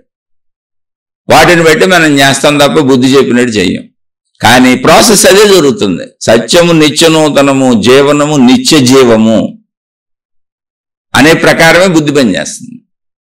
అలా మీరు ఆ ప్రాణశక్తి దాకా వస్తే మీకు తెలుస్తుంది. శరీరంలో కూర్చొని శక్తి గుణం అదే కదా, మరి నాకు ఈ గుణం ఎందుకు వచ్చింది, నాకు ఈ పరిమిత భావం ఎందుకు వచ్చింది, నాకు ఈర్ష్యలు ఎందుకు వచ్చినాయి, నాకు అసూయలు ఎందుకు వచ్చినాయి అంటే మీకు ప్రేమలు కూడా వచ్చినాయి. ఎవరు భర్తనాళ్ళు ప్రేమించుకుంటారు, ఎవరు భార్యనాళ్ళు ప్రేమించుకుంటారు, ఎవరు కుటుంబ సభ్యులనాళ్ళు ప్రేమించుకుంటారు, ఎవరి శరీరాన్నాళ్ళు ప్రేమించుకుంటారు, ఎవరి మనసునాళ్ళు ప్రేమించుకుంటారు, ఎవరి నాళ్ళు రక్షించుకుంటారు, ఎవరి సంపదనాళ్ళు ప్రేమించుకుంటారు. మీలో అన్నీ ఉన్నాయి. మంచి గుణాలు ఉన్నాయి, చెడ్డ గుణాలు ఉన్నాయి. ఆకాశంలో మంచి గుణాలు లేవు, చెడ్డ గుణాలు లేవు. మళ్ళీ మీరు జాగ్రత్తగా వినండి. మంచిని పెంచుకోండి, మంచి నేర్చుకోండి, మంచిగా ఉండండి అని చెప్పేది, మంచి సాధన చేయండి, మంచినే జీవితంగా పెట్టుకోండి అని చెప్పేది శరీర భావంలో ఉన్న వాళ్ళకే. ఎందుకని శరీరంతో జీవించినంత కాలం నువ్వు సుఖవంతంగా, హాయిగా, ఆనందంగా, సంతృప్తిగా ఇంత తిని సంతృప్తిగా బతకాలి, శరీరాన్ని బతికించుకోవాలి, నీ కుటుంబాన్ని బతికించుకోవాలి, నీ వృత్తి వ్యాపార ఉద్యోగాలు చేసుకొని నువ్వు బతకాలంటే మంచి ఉండాలి. అలా నీకు మంచి ఉపయోగపడుతుంది శరీరం శిథిలమైపోయే వరకు. కానీ శక్తి భావనలోకి వెళ్ళాక మంచి లేదు, చెడు లేదు. ఇందాక చెప్పింది అదే. మంచి సబ్బుతో, మంచి షాంపూతో రుద్దుకొని మంచి నీళ్లతో మళ్ళీ మంచి సబ్బుని, మంచి షాంపూని వదిలిచ్చేసాను మురుగు పోగొట్టుకోవటానికి. మళ్ళీ మంచి నీళ్లతో ఏం చేశాను, మంచి సబ్బుని వదిలించేశాను, మంచి షాంపూని వదిలించేశాను.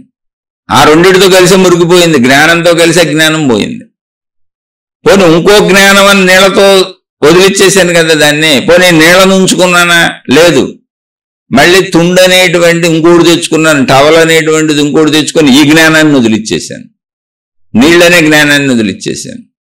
పోనీ ఈ తుండనే జ్ఞానాన్ని ఉంచుకున్నానా? లేదు, దాంతో నాకు పని లేదు. నీళ్ళనే జ్ఞానం ఎప్పుడైపోయిందో ఇంక ఈ జ్ఞానంతో పని లేదు, తీసి తుండును కూడా అవతల పారేశాను. జ్ఞానం కూడా అంతే సింపుల్. జ్ఞానంతో కూడా నీకు పని లేదు. అందుకే ఆకాశ స్థితిలో ఏమీ ఉండదు, జ్ఞానము ఉండదు, అజ్ఞానము ఉండదు, సర్వవ్యాపక నిశ్చలత ఉంటుంది, అలా అనంతత్వం ఉంటుంది. అందుకని అక్కడ ఏమీ లేదు కనుక, ఏమీ లేనప్పుడు ఎలా ఉంటుంది, నిద్రలో ఎలా ఉందో చూసుకో, అది కూడా అనుభవం. మళ్ళీ దీన్ని నువ్వేం ఊహించక్కర్లా, దీన్నేం నమ్మక్కర్లా, విశ్వాసం అక్కర్లా. నమ్మడం నమ్మకపోవడంతో పని లేదు, ఆ స్థితి అక్కడ ఉంది. ఏమీ లేనప్పుడు ఎలా ఉంటుందంటే గాఢ నిద్రలో ఏమీ లేదు, నేనన్న భావన లేదు, అంటే శరీర భావన లేదు, మనోభావన లేదు, శక్తి ఉంది అక్కడ. అందుకే బతుకున్నాను. అప్పుడు ఎలా ఉంది అంటే ఏమో దుఃఖం అయితే లేదు, బాధ అయితే లేదు. నిద్రపోకపోతే మెలకువలో ఉన్నంతసేపు మనసు తెలుస్తుంది, శరీరం తెలుస్తుంది, ఆలోచనలు తెలుస్తున్నాయి, కానీ గజిబిజి గందరగోళంగా ఉంటుంది. దాన్నే బాధ అంటున్నాను నేను. అందుకని నిద్రలో ఎలా ఉందంటే బాధ లేని స్థితి ఉంది, దుఃఖం లేని స్థితి ఉంది, ఇబ్బంది లేని స్థితి ఉంది, నేనన్న శరీర బరువు, నేనన్న మనోబరువు లేని తేలిక స్థితి ఉంది. దాన్ని ఏమనాలి అంటే మనిషికి తెలిసిన భాషలో ఆనందం మనిషికి తెలుసు కనుక దాన్ని సచ్చిదానందము అన్నారు. సచ్చిదానందం అంటే ఏంటి? నువ్వు మనసుతోనూ శరీరంతోనూ వస్తువుల ద్వారా అనుభవాల ద్వారా పొందిన ఆనందం కాదు. ఆనందం తాత్కాలికం. సచ్చిదానందం అంటే శాశ్వతముగా ఉండే ఆనందము. సత్ అంటే సత్యము, ఎప్పుడూ ఉంటుంది ఆనందం. చిత్ అంటే చైతన్యము. ఆ ఆనందం చైతన్యవంతమైంది. అంటే ఏదో నిద్రపోయాను నాకు చైతన్యం లేదనుకుంటున్నారు. నిద్రలో చైతన్యం లేదు, చచ్చిపోతాంగా. ఉన్నదే చైతన్యం నిద్రలో. మనసు లేదు, శరీరం లేదంతే. నిద్రలో మనం, గాఢ నిద్రలో మనం చక్కటి అనంత ఆకాశ స్థితిలో ఉన్నాం, శక్తి స్థితిలో ఉన్నాం. అక్కడ ఏం లేవు, నిద్రలో ఏమి లేవు, శబ్దము లేదు, స్పర్శ లేదు, రూపము లేదు, అంటే దృశ్యాలు లేవు, శబ్ద స్పర్శ రూప రస రుచులు లేవు, గంధములు లేవు, వాసనలు లేవు. ఈ 5 లేని స్థితి, 5 ఉంటేనే మనకు తెలిసేది. గాఢ నిద్రలో 5 లేని స్థితికి వెళ్ళాం. ఎక్కడికి వెళ్ళాం? శక్తి స్థితికి వెళ్ళాం. దాన్ని మెలకువలో సాధన చేయండి అన్న. శక్తి ఎరుక శక్తికి ఉన్నప్పుడు మరి నాకెందుకు ఈర్ష్య ద్వేషాది గుణములు పరిమిత భావాలు వచ్చినాయి అంటే, పరిమిత భావాలు మీకు వచ్చినాయి, పరిమిత భావాలు నాకు వచ్చినాయి. శరీరం ఉందని అనుకుంటున్న ప్రతివాడికి వచ్చినాయి. రమణ మహర్షికి పరిమిత భావం లేదుగా, అకలకోట మహారాజుకు పరిమిత భావం లేదుగా, అనేక మంది ఆత్మజ్ఞాన మార్గ బోధలు చేసిన వాళ్ళకి పరిమిత భావం లేదుగా. ఎంత పరిమిత భావం లేదో చెప్పనా మీకు? బుద్ధ భగవానుడు కూర్చొని ఉన్నాడు. భగవానుడు అని ఎందుకు అన్నారంటే ఇందుకే అన్నారు, లేకపోతే మనలాగానే. ఆయన ఏదో కూర్చొని చెట్టు కింద ప్రశాంతంగా ఆయన ధ్యానమో తపస్సో లేకపోతే విశ్రాంతిగా కూర్చున్నారు, అక్కడ ఉన్నారు ఆయన. ఆ ప్రదేశంలో అంగుళీమాలుడు అనేటువంటి ఒక గజ దొంగ ఉండే స్థావరం అది. అతను అక్కడ ఉంటాడు, అటు ఎవరు వెళ్ళరు, ఎందుకంటే చంపేస్తాడు అటు వచ్చినవాడు. బుద్ధ భగవానుడు అక్కడికి వెళ్ళి ప్రశాంతంగా అడవి బాగుంది, వనం బాగుంది, దొంగలు మరి వీళ్ళందరూ అడవుల్లోనే దాక్కుంటారు, అక్కడ ఉన్నాడు అతను. బుద్ధ భగవానుడు ఏకాంత ప్రదేశాన్ని ఎత్తుక్కుంటూ, అంటే ఎక్కడ దొంగలు దాక్కుంటారో మనుషులకు దొరకకుండా అక్కడే మహనీయులు మహాత్ములు కూడా వెళ్తారు ఏకాంతం కోసం. యోగులు ఋషులు మునులు తపస్సంపన్నులంతా అడవుల్లోనే ఉండేవాళ్ళు. ఋషివాటికలన్నీ అడవుల్లోనే ఉండే, ఎందుకని ప్రపంచంలో ఉంటే మనుషులు కదుపుతూ ఉంటారని, ప్రాపంచిక విషయాల్లో చిక్కుపోతూ ఉంటాం, కదిపేస్తుంటారు వచ్చని. దొంగలు కూడా మనుషుల దగ్గర దొంగతనాలు చేసి మనుషుల్ని దోచుకొని వాళ్ళు కూడా ఏకాంత ప్రదేశాలకు వస్తారు, ఎందుకని? ప్రజలకు దొరకకూడదని. రెండో ఒకటి చూసుకోండి, ఇద్దరు అట్టాగా వస్తుంటారు. కాబట్టి అలాగే వచ్చారు కాబట్టి మహాత్ములందరినీ దొంగలు అనకూడదు, అలాగే వచ్చారు కాబట్టి దొంగలందరినీ మహాత్ములు అనకూడదు. అందుకే మళ్ళీ సత్యము నిత్యనూతనము ఎప్పుడు నువ్వు అవగాహన చేసుకోవాలి, అర్థం చేసుకో. అంగుళీమాలుడు ఉండే చోట్ల బుద్ధుడు వచ్చి చెట్టు కింద కూర్చొని చక్కగా తన ధ్యానమో తపస్సో ప్రశాంతమో ఏదో హాయిగా కూర్చున్నారు ఆయన. అంగుళీమాలుడు వచ్చాడు, చూశాడు, ఇటు మనిషి రావడానికే భయపడతాడు, వీడెవడరా వచ్చి ఎక్కడ కూర్చున్నాడని నువ్వెవరైనా అడిగాడు బుద్ధుడి దగ్గరికి వెళ్ళి. బుద్ధుడు సైలెంట్గా ఉన్నాడు. అడిగితే నన్ను బుద్ధుడు అంటారు, ఇక్కడికి వచ్చావంటే ఇది నా ప్రదేశం అన్నాడు. ఆయన మౌనంగా ఉన్నారు. నీకు తెలియదేమో, నేను మహా గజ దొంగని, ఇదిగో నా మెడలో మాల ఉంది. అంగుళీమాలుడు అని పేరు ఎందుకు ఉందంటే అతనికి మెడలో ఒక మాల ఉంది. ఏంటి ఆ మాల? బొటని వేళ్ళు కట్టి ఉన్నాయి, పూలతో దండ కట్టినట్టుగా మనిషికి సంబంధించిన బొటని వేళ్ళతో దండ కట్టుకొని మెడలో వేసుకున్నాడు. చెప్పాడు, ఈ బొటన వేళ్ళన్నీ ఎవరయ్యో తెలుసా? నేను ఎంతమందిని చంపానో వాళ్ళందరూ బొటన వేళ్ళు కోసుకొని ఇలా మాలగా వేసుకొని తిరుగుతున్నాను. నేను మనుషుల్ని చంపుతాను, ఇప్పుడు నిన్ను చంపేస్తాను, నువ్వు నా ప్రదేశానికి వచ్చావు అన్నాడు. బుద్ధుడు నిశ్శబ్దంగా కూర్చున్నాడు. ఏంటి భయం వేయట్లేదా నీకు అన్నాడు. ఇప్పుడు చంపేస్తానని కత్తి తీశాడు. బుద్ధుడు చక్కగా మౌనంగా చిరునవ్వుతో కూర్చున్నాడు. ఆయన మొహం మీద చిరునవ్వు కూడా చెదరలేదు, అంటే ఆయనకు భయం కలగలేదుగా. అంటే ఇప్పుడు లోపల మానసిక స్థితి ఏంటి? అటువంటి మానసిక స్థితిని మనం సాధిస్తే అప్పుడు సత్యం అర్థమవుద్ది. అందుకని ఇచ్చేవుతున్నాం. నరికేస్తానన్నాడు, చిరునవ్వు నవ్వి నీకేమనిపిస్తే అది చేసుకో, చంపేయాలని ఉండి చంపేసుకో, నీకేమనిపిస్తే చేయన్నాడు. ఎందుకని? నీ భావనే, నాకు అసలు ఏ భావన లేదు, ఈ శరీరం అన్న భావనే నాకు లేదు. నువ్వు దీన్ని చంపుతానంటే ఏంటి, ఉంచుతానంటే ఏంటి, అసలు నాకు ఆ గొడవ లేదు. ఎందుకని? సర్వవ్యాపక అనంత ఆకాశ శక్తిగా ఉండిపోయి ఉన్నా నేను. ఏదో శరీరం దాని పద్ధతిలో ఉంటే మాట్లాడుతుంది, సమాధానాలు చెబుతుంది, స్పందిస్తున్నా, అంతే. అంతే తప్ప నాకు నేను అదన్న భావన లేదు. నాకు అనంత ఏకాత్మ భావన ఉంది. నువ్వు కూడా నేనే, నేను కూడా నేనే, మొత్తం సృష్టి అంతా నేనే. అయితే ఆ భావన కూడా లేదు నాకు. నాకున్నది ఒక ఖాళీ భావన, ఏ భావన లేని గాఢ నిద్రాస్థితి. అలా ఎందుకు ఉంటుందో కూడా మీకు చెప్పా. 99% సర్వవ్యాపక ఆకాశము ఉన్నది, 1% దాని భావనలు చైతన్యము కదలికలు సృష్టిగా ఉన్నది.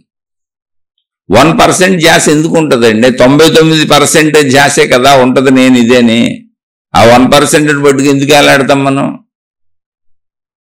నేను మొత్తంగా 99% ఏదో అది నేనని అనిపిస్తూ ఉంటుంది. బుద్ధుడికి అది అనిపించింది కనుకనే చంపుతాను అన్న భయం కలగలేదు. అంటే అర్థం శరీర భావం లేదు. ఇది ఎప్పుడు తెలుస్తుంది? సాధన చేస్తే తెలుస్తుంది.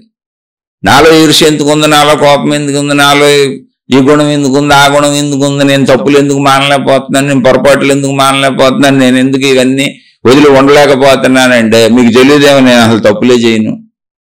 నేను వదిలేశాను, డబ్బును వదిలేశాను, మనుషులను వదిలేశాను, జీవితకాలం మౌనం పెట్టుకున్నాను, మీకు ఈ శీర్షికలు చెబుతున్నాను, 24 hours ఇంట్లోనే కూర్చుంటున్నాను. నా ఇంటికి వచ్చేవాళ్ళు లేరు, నేను ఎవరింటికి వెళ్ళను. మరి నేను వదిలేగా. నేను ఇప్పుడు చెడు చేయని, అబద్ధం చెప్పవలసిన అవసరం కూడా నాకు లేదు నా జీవితంలో.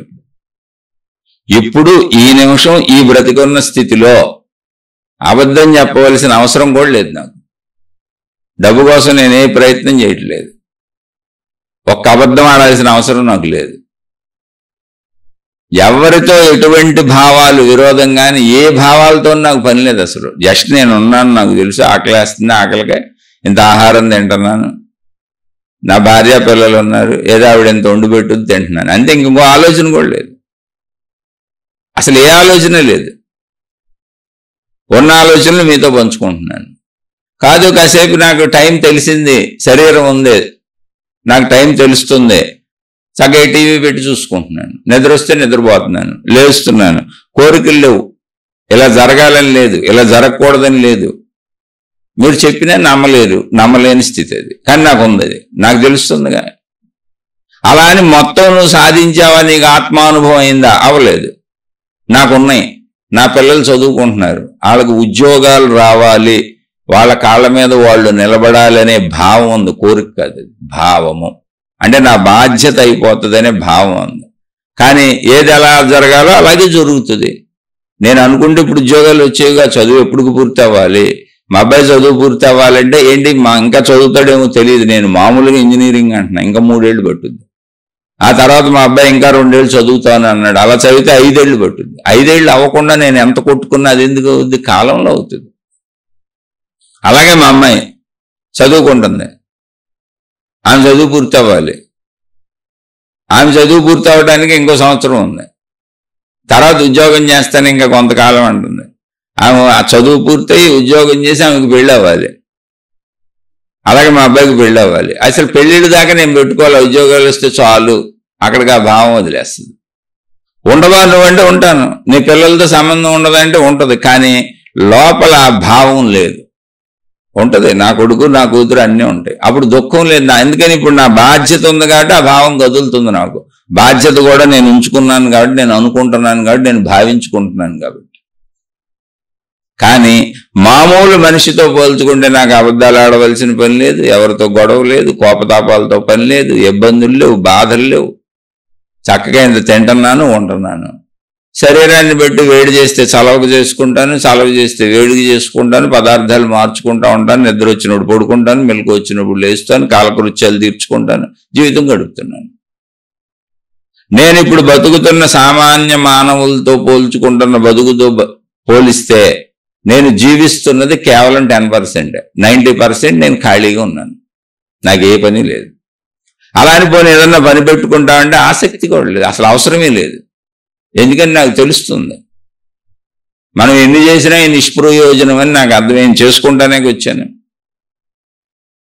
కాదు, అర్థం అవని వాళ్ళు చేస్తారు, చేయని తప్పే ఉంది. అది ఎవరి అర్థం ఆడదు, ఎవరి భావం ఆడదు. అలా ఈ 10% కూడా పోగొట్టుకుంటే, అవి పోగొట్టుకుంటే ఎప్పుడు పోద్ది, కాలంలో పోద్ది అని చెప్పాను. మా అబ్బాయికి 5 ఏళ్ళు పడుతుంది, మా అమ్మాయికి 3-4 ఏళ్ళు పడుతుంది. ఏదైనా మొత్తంగా ఇద్దరికి ఒక 5-6 ఏళ్ళు పడుతుంది. ఆ తర్వాత మా అబ్బాయి ఉండడా, మా అమ్మాయి ఉండదా, నేను ఉండనంటే ఉంటాము, కానీ భావంతో పని లేదు, బాధ్యత లేదు. వాళ్ళ తర్వాత నన్ను కలిసినా, నేను వాళ్ళని కలిసినా, మేమందరం కలిసే జీవించినా, దూరంగా జీవించినా, బంధాలు అనుబంధాలు ఉన్నా, కలిసినప్పుడు నవ్వుకుంటాం. వాళ్ళ జీవితం వాళ్ళది, నా జీవితం నాది అయిపోయిందిగా. నా బాధ్యత అయిపోయిందిగా, వాళ్ళ సంపాదన వాళ్ళకి వచ్చేసింది, వాళ్ళ జీవితం వాళ్ళకి వచ్చేసింది, వాళ్ళు గొడవ వాళ్ళు పడతారు. కానీ అది రావటానికి ఇంకా 5 ఏళ్ళు 6 ఏళ్ళు పట్టుద్ది. అప్పటి వరకు నా లోపల ఈ భావం నేను ఉంచుకున్నా అంటే అది నాకు ఉంది ఆల్రెడీ. మిగిలినవన్నీ నేను వదిలేసుకుంటూ వచ్చా, తుంచుకున్నా. ఇది సాధన, ఎవరికాళ్ళు చేయాలి. అలా బుద్ధుడికి ఒక వ్యక్తి చంపబోతుంటే కనీసం మొహంలో భయం అనేది కూడా రాలేదు అంటే నేను ఎందుకు నాకు ఈ స్థితి రాలేదు, నేను మోక్ష స్థితి పొందలేదు, ఆత్మానుభవం నాకు అవ్వలేదు అని చెబుతున్నానంటే అటువంటి మహాత్ముల స్థితిని చూస్తున్నా. ఎవరైనా నన్ను చంపబోవడానికి కత్తి తీస్తే భయం కూడా కలగని స్థితి నాకుందా అంటే నాకు రాల. ఆ స్థితి నాకు లేదు. ఆయనకి భయం కలగల. ఎందుకని? ఆత్మ ఎరుకలో ఉండిపోయారు ఆయన. ఆత్మ అనేది పేరేనండి, మళ్ళీ చెబుతున్నా. అది సాధన ద్వారా వచ్చింది. ఆయన కూడా మనలాంటి మనిషే. ఇంట్లో ఉన్నారు, ఆయన భార్యాపిల్లలు ఉన్నారు, కుటుంబ జీవితం గడిపారు. ఆయన ఒక రాజ్యానికి రాజు కావలసిన యువరాజు. ఆయన తన భార్యని, తన కొడుకుని, రాజ్యాన్ని, తల్లిదండ్రుల్ని వదిలేసి వచ్చి సాధన చేసుకున్నారు అడవిలో కూర్చొని. అయితే అందరినీ అలా చేయమని నేను చెప్పట్లా, అలా చెయ్యకూడదు కూడా, చెయ్యొద్దని కూడా చెబుతున్నా. ఎందుకనంటే గౌతమ బుద్ధుల వారి భార్య స్వయంగా ఆయన బుద్ధత్వాన్ని పొందిన తరువాత మళ్ళీ తన రాజ్యానికి వచ్చారు. ఆయన తన తల్లిదండ్రులు తన వాళ్ళని చూడటానికి తన రాజ్యానికి వచ్చారు, భార్యాపిల్లల దగ్గరికి వచ్చారు. వచ్చినప్పుడు భార్య అడిగింది ఆయన్ని, మీరు చేయదలుచుకున్న సాధన ఏదో ఇక్కడ ఇంట్లో కూర్చొని చేసుకోవచ్చు కదా, మీరు ఎందుకు అలా మమ్మల్ని వదిలిపెట్టి వెళ్ళిపోయారు, ఇది అన్యాయం కదా అని అడిగింది ఆవిడ. అంటే ఆయన దానిని అంగీకరించారు. అప్పుడు ఆ విషయం నాకు తెలియదు అని చెప్పారు. అంటే వెళ్ళిపోయేటప్పుడు ఈ బంధాల్లోంచి వెళ్ళిపోతేనే పొందగలను అని అనుకున్నాను తప్ప అప్పుడు ఆ విషయం నాకు తెలియదు. అయితే అనుభవ జ్ఞానం పొందినాక, వినండి జాగ్రత్తగా, వినండి మళ్ళీ ఇక్కడ, ఆత్మ సాక్షాత్కారం కలిగినాక దాన్ని ఆయన నిర్వాణము అని పిలిచారు. అంటే ఏమి లేదు అక్కడ, శక్తి అనుభూతి, అనంత సర్వవ్యాపక ఆకాశ స్థితి యొక్క అనుభూతి కలిగినాక ఆయనే వచ్చారు తల్లిదండ్రుల దగ్గరికి, భార్యాపిల్లల దగ్గరికి. ఆయనేం పారిపోలేదే, అనుభవం కలిగినాకే వచ్చారు. ఓహో పారిపోవక్కర్లేదు, మనం ఇక్కడే ఉండొచ్చు, ఇలా ఉండొచ్చు, వీళ్ళతోనే ఉండొచ్చు, అప్పుడు మనుషులతోనే ఉండొచ్చు అని ఆయన నిర్ణయించుకున్నారు. అనుభవం పొందకముందు అసలు నా సొంత కుటుంబ సభ్యులతో ఉంటేనే నేను దాన్ని పొందలేను అని, ఎందుకని సుఖదుఖాలకు శరీర భావంలో లోనైపోతున్నాం కాబట్టి ఆయన ఇల్లు వదిలిపెట్టి వెళ్ళిపోయారు. అనుభవం పొందినాక అబ్బాయి ఎవరితో ఉన్నా మన అనుభవం చెక్కు చెదరదు, ఎందుకంటే నేను శక్తి స్వరూపుడును, ఆకాశ స్వరూపుడును అనే భావం నాకు తెలిసిపోయింది. కాబట్టి మనుషులతో ఎవరితో ఉన్నా నాకు ఇబ్బంది లేదని వేల లక్షల మంది శిష్యులు ఆయన్ని అనుసరించారు.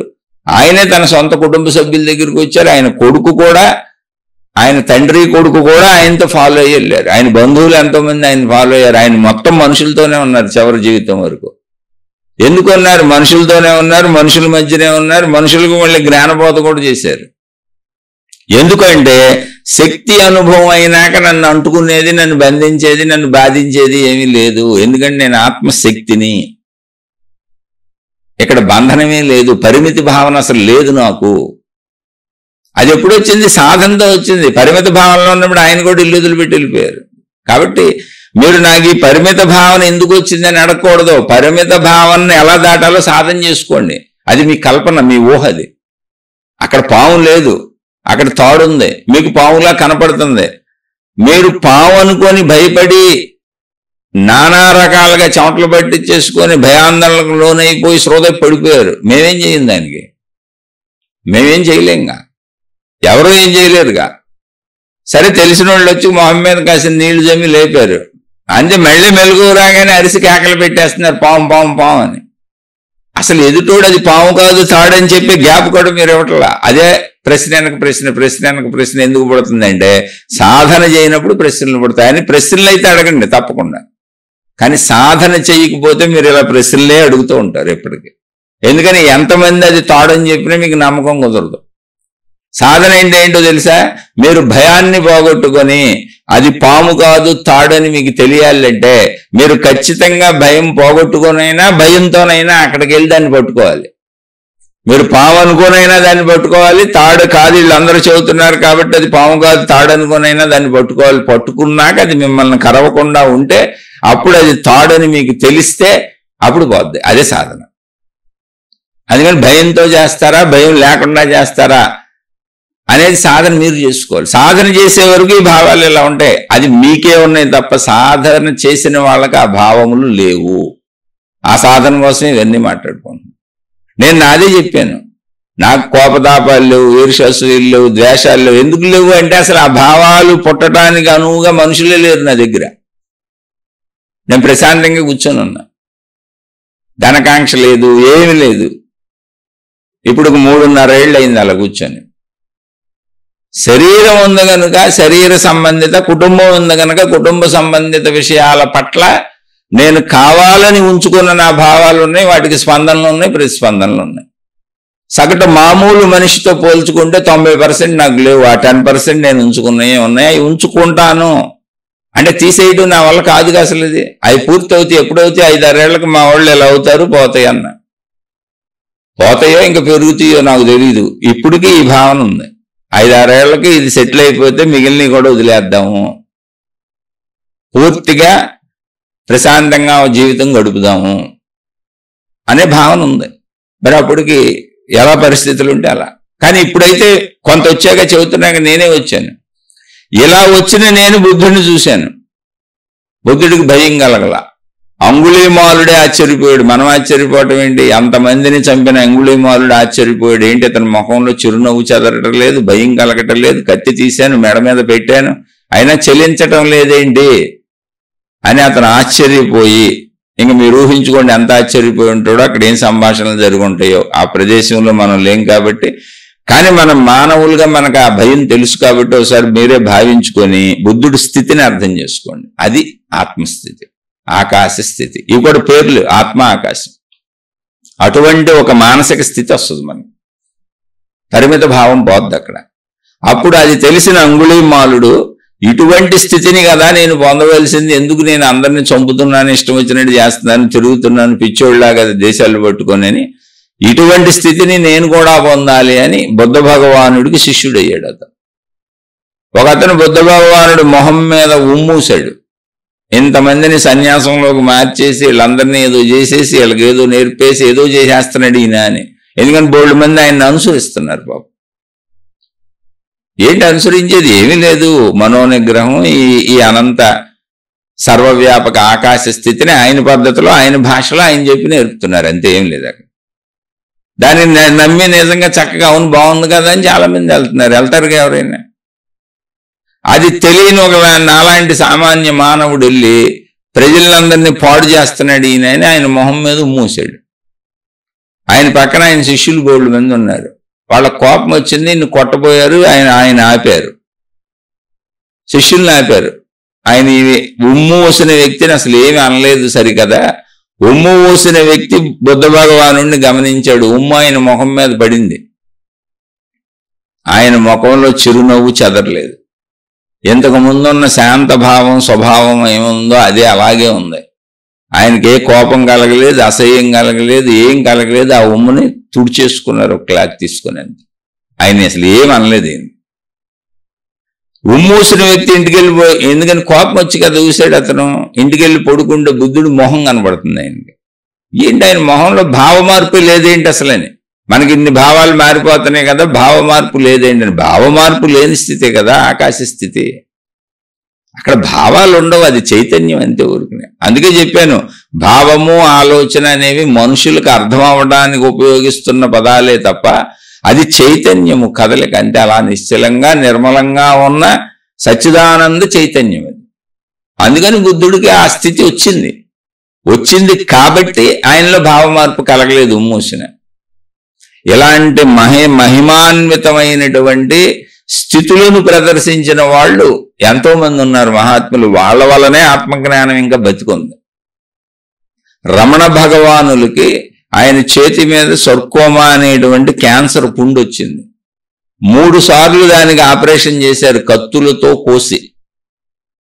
ఆపరేషన్ చేస్తున్నప్పుడు రమణ భగవానులకి చెప్పారు డాక్టర్లు, అయ్యా చాలా నొప్పిగా ఉంటది, కత్తులతో కోయాలి, భరించలేనంత బాధపడతారు, మీకు మత్తు మందిస్తాము అని. ఆయన అన్నారు, అసలు ఈ శరీరమే నేను కాదనుకుంటుంటే, నేను అనంత ఆత్మశక్తిని అనేటువంటి భావంలో లీనమై ఆ మత్తులో నేనుంటే, ఆ సత్యంలో నేనుంటే, అసలు ఈ శరీర భావం ఎవడికుంది, మీరు దేనికి ఆపరేషన్ చేస్తున్నారు, ఎవడికి మత్తిస్తారు అన్నది. మత్తుతో పనే ఉంది. అయితే సరే, అయితే మీరు ఆపరేషన్ చేస్తున్నాం అన్నారు. మీ ఇష్టం చేసుకుంటూ చేసుకోండి అన్నారు. ఆ వాళ్ళు శరీరాన్ని 3 సార్లు కోసారు, మత్తు లేకుండా. ప్రాక్టికల్గా కళ్ళ ముందు జరిగిన సంఘటన అది. ఇప్పుడు ఏ స్థితిలో ఉంటే అలా జరిగి ఉంటుంది? సర్వవ్యాపక ఆకాశ స్థితిలో, అభావ స్థితిలో ఉన్నారు ఆయన. శరీర భావంలో లేరు. మనం శరీర భావంలో ఉన్నాం. మరి రమణ మహర్షికి అది ఎలా వచ్చింది? ఆయన సాధనలు ఆయన చేసుకున్నారు. అలాంటి స్థితి రామకృష్ణ పరమహంసకు వచ్చింది. ఆయన గొంతు క్యాన్సర్ వచ్చింది. ఆయన అభావ స్థితిలో ఉన్నారు. నాకు ఏ దుఃఖము బాధ లేదని చెప్పారు. ఇటువంటి మహనీయులు మహాత్ములు కొన్ని వందల వేల మంది ఆత్మజ్ఞానమును అంటే ఆకాశ స్థితిని, ఆకాశములో ఉన్న శక్తి స్థితిని సత్యము అని శరీరముతో నిరూపించి చూపించారు. కనుకనే ఆత్మజ్ఞాన చదువు, ఆధ్యాత్మిక చదువు సాగుతున్నది. దానిని అక్కడి వరకు నడిపించడానికి మనల్ని అనేక మంది చేసినటువంటి ఏర్పాటు మతములుగా, మార్గములుగా, విధానములుగా, పద్ధతులుగా వచ్చింది. కానీ ఇక్కడ మీరు దేనికి అంటుకోపోయినా మీరు ఆ అభావస్థితి, ఆకాశ స్థితి, ఆ శక్తి స్థితిని పొందకుండా, మీలోనే ఉన్న మీ స్వరూపమైన ఆ శక్తి స్థితిని పొందకుండా ఇక్కడ దేనికి అతుక్కుపోయినా, అది మతమో, మార్గమో, దేవుడో, గురువో, జ్ఞానమో, గ్రంథమో, దేనికి అతుక్కుపోయినా శరీర భావన పెరుగుతుంది. ఆల్రెడీ శరీర భావన ఉంది, ఆల్రెడీ మనోభావన ఉంది. రోజు జీవించే జీవితం శరీర మనోభావాలను పెంచుతూనే ఉంది. దానికి తోడు మళ్ళీ మతము, మార్గము, దేవుడు, గురువు, జ్ఞానం అని ఇంకా శరీర భావాన్ని పెంచుకుంటున్నారు. ఇప్పుడు ఏమైందంటే ఇవన్నీ పొంది రాక్షసులు మొత్తం. వాళ్ళే రాక్షసులు. ఎంతటి అద్భుతమైనటువంటి శక్తి యుక్తుల్ని శరీరపరంగా ఉపయోగించుకున్న వాళ్లే రాక్షసులు. వాళ్ళు జ్ఞానాన్ని శరీరపరంగా వాడుకున్నారు. దైవీ జ్ఞానాన్ని, దైవీ తత్వాన్ని మొత్తాన్ని శరీరపరంగా వాడుకున్న వాళ్లే రాక్షసులు. జ్ఞానం చాలా ప్రమాదం. అజ్ఞానం కంటే జ్ఞానమే ఎక్కువ ప్రమాదం. అజ్ఞానాన్ని తొలగించుకొని జ్ఞానాన్ని కూడా వదిలేయాలి. మీకు చెప్పాను, శరీర శుభ్రతకి సబ్బు వాడాం, షాంపూ వాడాం, అది జ్ఞానం. మురికిని పోగొట్టుకోవడానికి. ఈ జ్ఞానం అనే సబ్బు, షాంపూని పోగొట్టుకోవడానికి నీరు అనే జ్ఞానం వాడాం. నీరనే జ్ఞానాన్ని పోగొట్టుకోవడానికి తుండనే జ్ఞానాన్ని వాడాం. తర్వాత తుండును కూడా తీసి పక్కన పడేసాం. దేన్ని పట్టుకు తిరగట్లా మనం. అలాగే అన్నింటినీ పోగొట్టుకున్న తర్వాత అభావ స్థితి, ఆకాశ స్థితి, శక్తి స్థితికి చేరతాం. అది శక్తి అనేది ఏమి లేదు అక్కడ. ఆ స్థితి పేరు శబ్దము, స్పర్శ, రూపము, రుచి, గంధం అంటే వాసన లేనిటువంటిది ఏదున్నదో, వీటికి దొరకనటువంటిది ఏదున్నదో, వీటితో పని లేనటువంటి స్థితి ఏదున్నదో, వీటితో అవసరము లేని స్థితి ఏదున్నదో అది శక్తి స్థితి. అదే ఆకాశ స్థితి. అది మీకు ఎప్పుడు తెలుస్తుంది? మీరు సాధన చేసుకుంటే.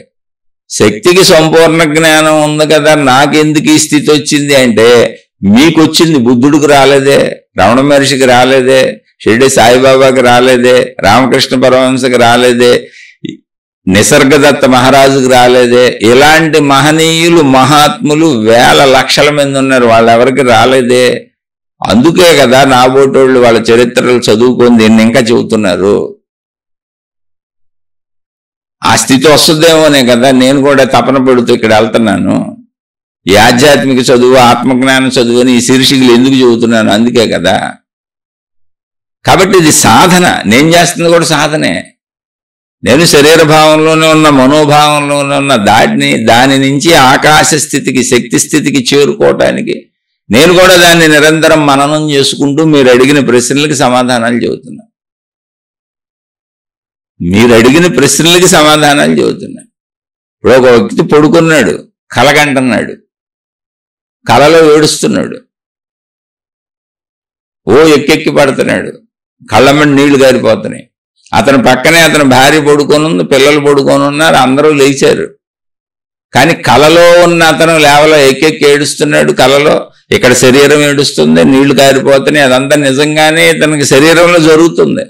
కానీ అతను కలలో ఉన్నాడు, కళ్ళలోంచి మెలకు రాల. కలలో తన కుటుంబం, తన పరివారం మొత్తం వీళ్ళందరూ కలిసి జర్నీ చేస్తూ వెళుతుంటే ఆ ఒక పడవంతా మునిగిపోయి తన కుటుంబం, తన పరివారం అంతా చచ్చిపోయారు. తానొక్కడే మిగిలి ఉన్నాడు, ఏదో చెక్కపొట్టుకు ఏలాడుతున్నాడు, బతుకున్నాడు. తన కళ్ళ ముందు తన భార్య శవం కొట్టుకుపోతుంది, పిల్లల శవాలు కొట్టుకుపోతున్నాయి. అందుకని బోరుని ఎక్కెక్కి ఏడుస్తున్నాడు, పిలుస్తున్నాడు, భార్య పేరు పెట్టి పిలుస్తున్నాడు, పిల్లల పేర్లు పెట్టి పిలుస్తున్నాడు. అయ్యో నా వాళ్ళందరూ పోయారని ఎక్కి ఎక్కి ఎక్కి ఏడుస్తున్నాడు. నేను కూడా బతకడం ఎందుకు, చచ్చిపోవటమే రైట్ అని అరుస్తున్నాడు. కానీ చావలేకపోతున్నాడు. బతకాలని తపనుంది. ఆ చెక్కబొట్టుగా ఎలాడుతున్నాడు. ఇదంతా కళ. మెలకువలు ఇదేంటి మా పేర్లు పెట్టి అరుస్తున్నాడు, ఏడుస్తున్నాడు అని పాపం కుటుంబ సభ్యులందరూ చూస్తున్నారు, కదుపుతున్నారు, కుదుపుతున్నారు. కళ్ళలోంచి బయటకు రావట్లా. ఇక వీళ్ళకి చిరాగేసి ఈ ఏడుపేంటి, ఇలా ఏడుస్తున్నాడు ఏంటి, కళ్ళనా, ఈ కళ ఏమొచ్చిందో, ఏం కలగంటున్నాడో, బాగానే పడుకున్నామే అందరం అని చెప్పి బిందెడు నీళ్లు తెచ్చి మీద పోశారు. అప్పుడు స్పృహలోకి వచ్చాడు. కళ్ళు తెరిచి చూశాడు. ఎదురుగా భార్య ఉంది, ఎదురుగా పిల్లలు ఉన్నారు. ఏంటి నాన్న ఎందుకు అలా ఏడుస్తున్నావు, ఇందా నుంచి కదిపాము కుదిపాము లేవట్లేదు, నువ్వు ఏంటి అంటే, అమ్మయ్య అని తేరుకున్నాడు. ముందు భార్య పిల్లలు కనపడగానే నా వాళ్ళు బతికున్నారు బాబోయ్, నిజమే బాబోయ్, బతికున్నారు బాబోయ్, ఇదంతా కల బాబోయ్ అని ఇక ఆనందం వచ్చేసింది. ఆ దుఃఖం పోయింది. పిల్లల్ని దగ్గరికి తీసి కౌగులించుకున్నాడు, భార్యని దగ్గరికి తీసుకున్నాడు, అందరిని గట్టిగా పట్టుకున్నాడు. నన్ను వదిలిపెట్టి అక్కడికి వెళ్ళబాకండి అంటున్నాడు, జాగ్రత్తగా ఉండండి అంటున్నాడు. అంటే కళ ప్రభావం ఇంకా పనిచేస్తుంది. కానీ ఆనందమే కలిగింది. కాసేపుడికి అది కూడా తేరుకున్నాడు. ఇంకో గంట 2 గంటలు గడిచినాయి. చిచ్చి ఏంటి ఇంత పిచ్చగా ప్రవర్తించాను, బిందె నీళ్లు మీద పోసారు, పరుపు అంతా పాడైపోయింది, మంచం అంతా పాడైపోయింది, ఈ పిచ్చి పని చేశాను ఏంటి అనుకున్నాడు. అది కళ. అలాగే మీరు కళలో ఉండిపోయి, శరీర భావంలో ఉండిపోయి, గుణాలు ఎందుకు వచ్చినాయి, ఇదంతా ఎందుకు వచ్చింది అంటే ఎలా? మీరు సాధన చేసి బయటకు రండి. మీరు కళలో ఉన్నారు. సంపూర్ణమైనటువంటి కళలో ఉన్నా మనందరం. మీరే కాదు, నేను కూడా ఉన్నా. నేనేదో గొప్పోడుగా చెబుతున్నాను అని అనుకోబాకండి. కానీ కళలో ఉన్నానన్న విషయం నాకు తెలుస్తుంది. మీకు గమ్మత్తుగా చూడండి, కొన్నిసార్లు కళ వచ్చినప్పుడు, కళ మెలకువ కలిసినప్పుడు నేను కలగంటున్నానన్న విషయం కూడా మనకు తెలుస్తూ ఉంటుంది. అలా నాకు చాలాసార్లు తెలిసింది. ఒక చిన్న మెలకువ ఉంటుంది, కలగంటున్నానని తెలుస్తూ ఉంటుంది.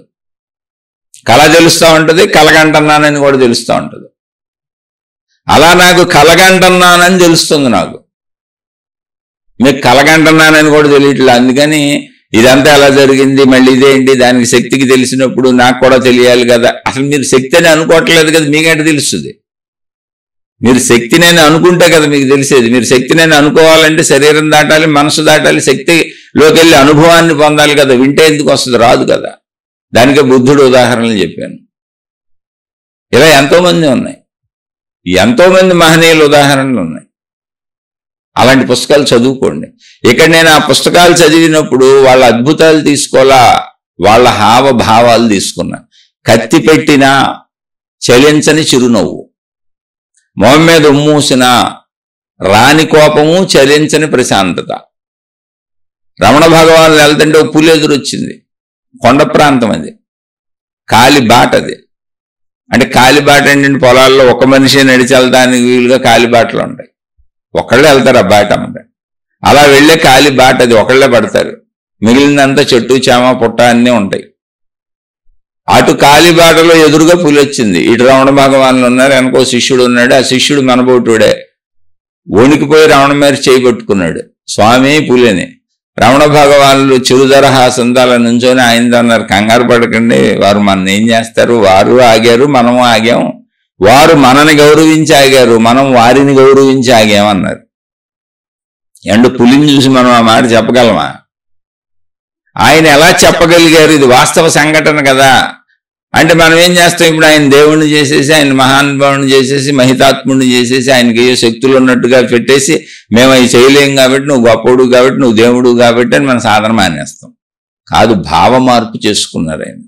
శరీర పరిధి నుంచి, మనోపరిధి నుంచి శక్తి పరిధికి వచ్చారు. నేను శక్తిని అని తెలుసుకున్నారు. అంతే సింపుల్.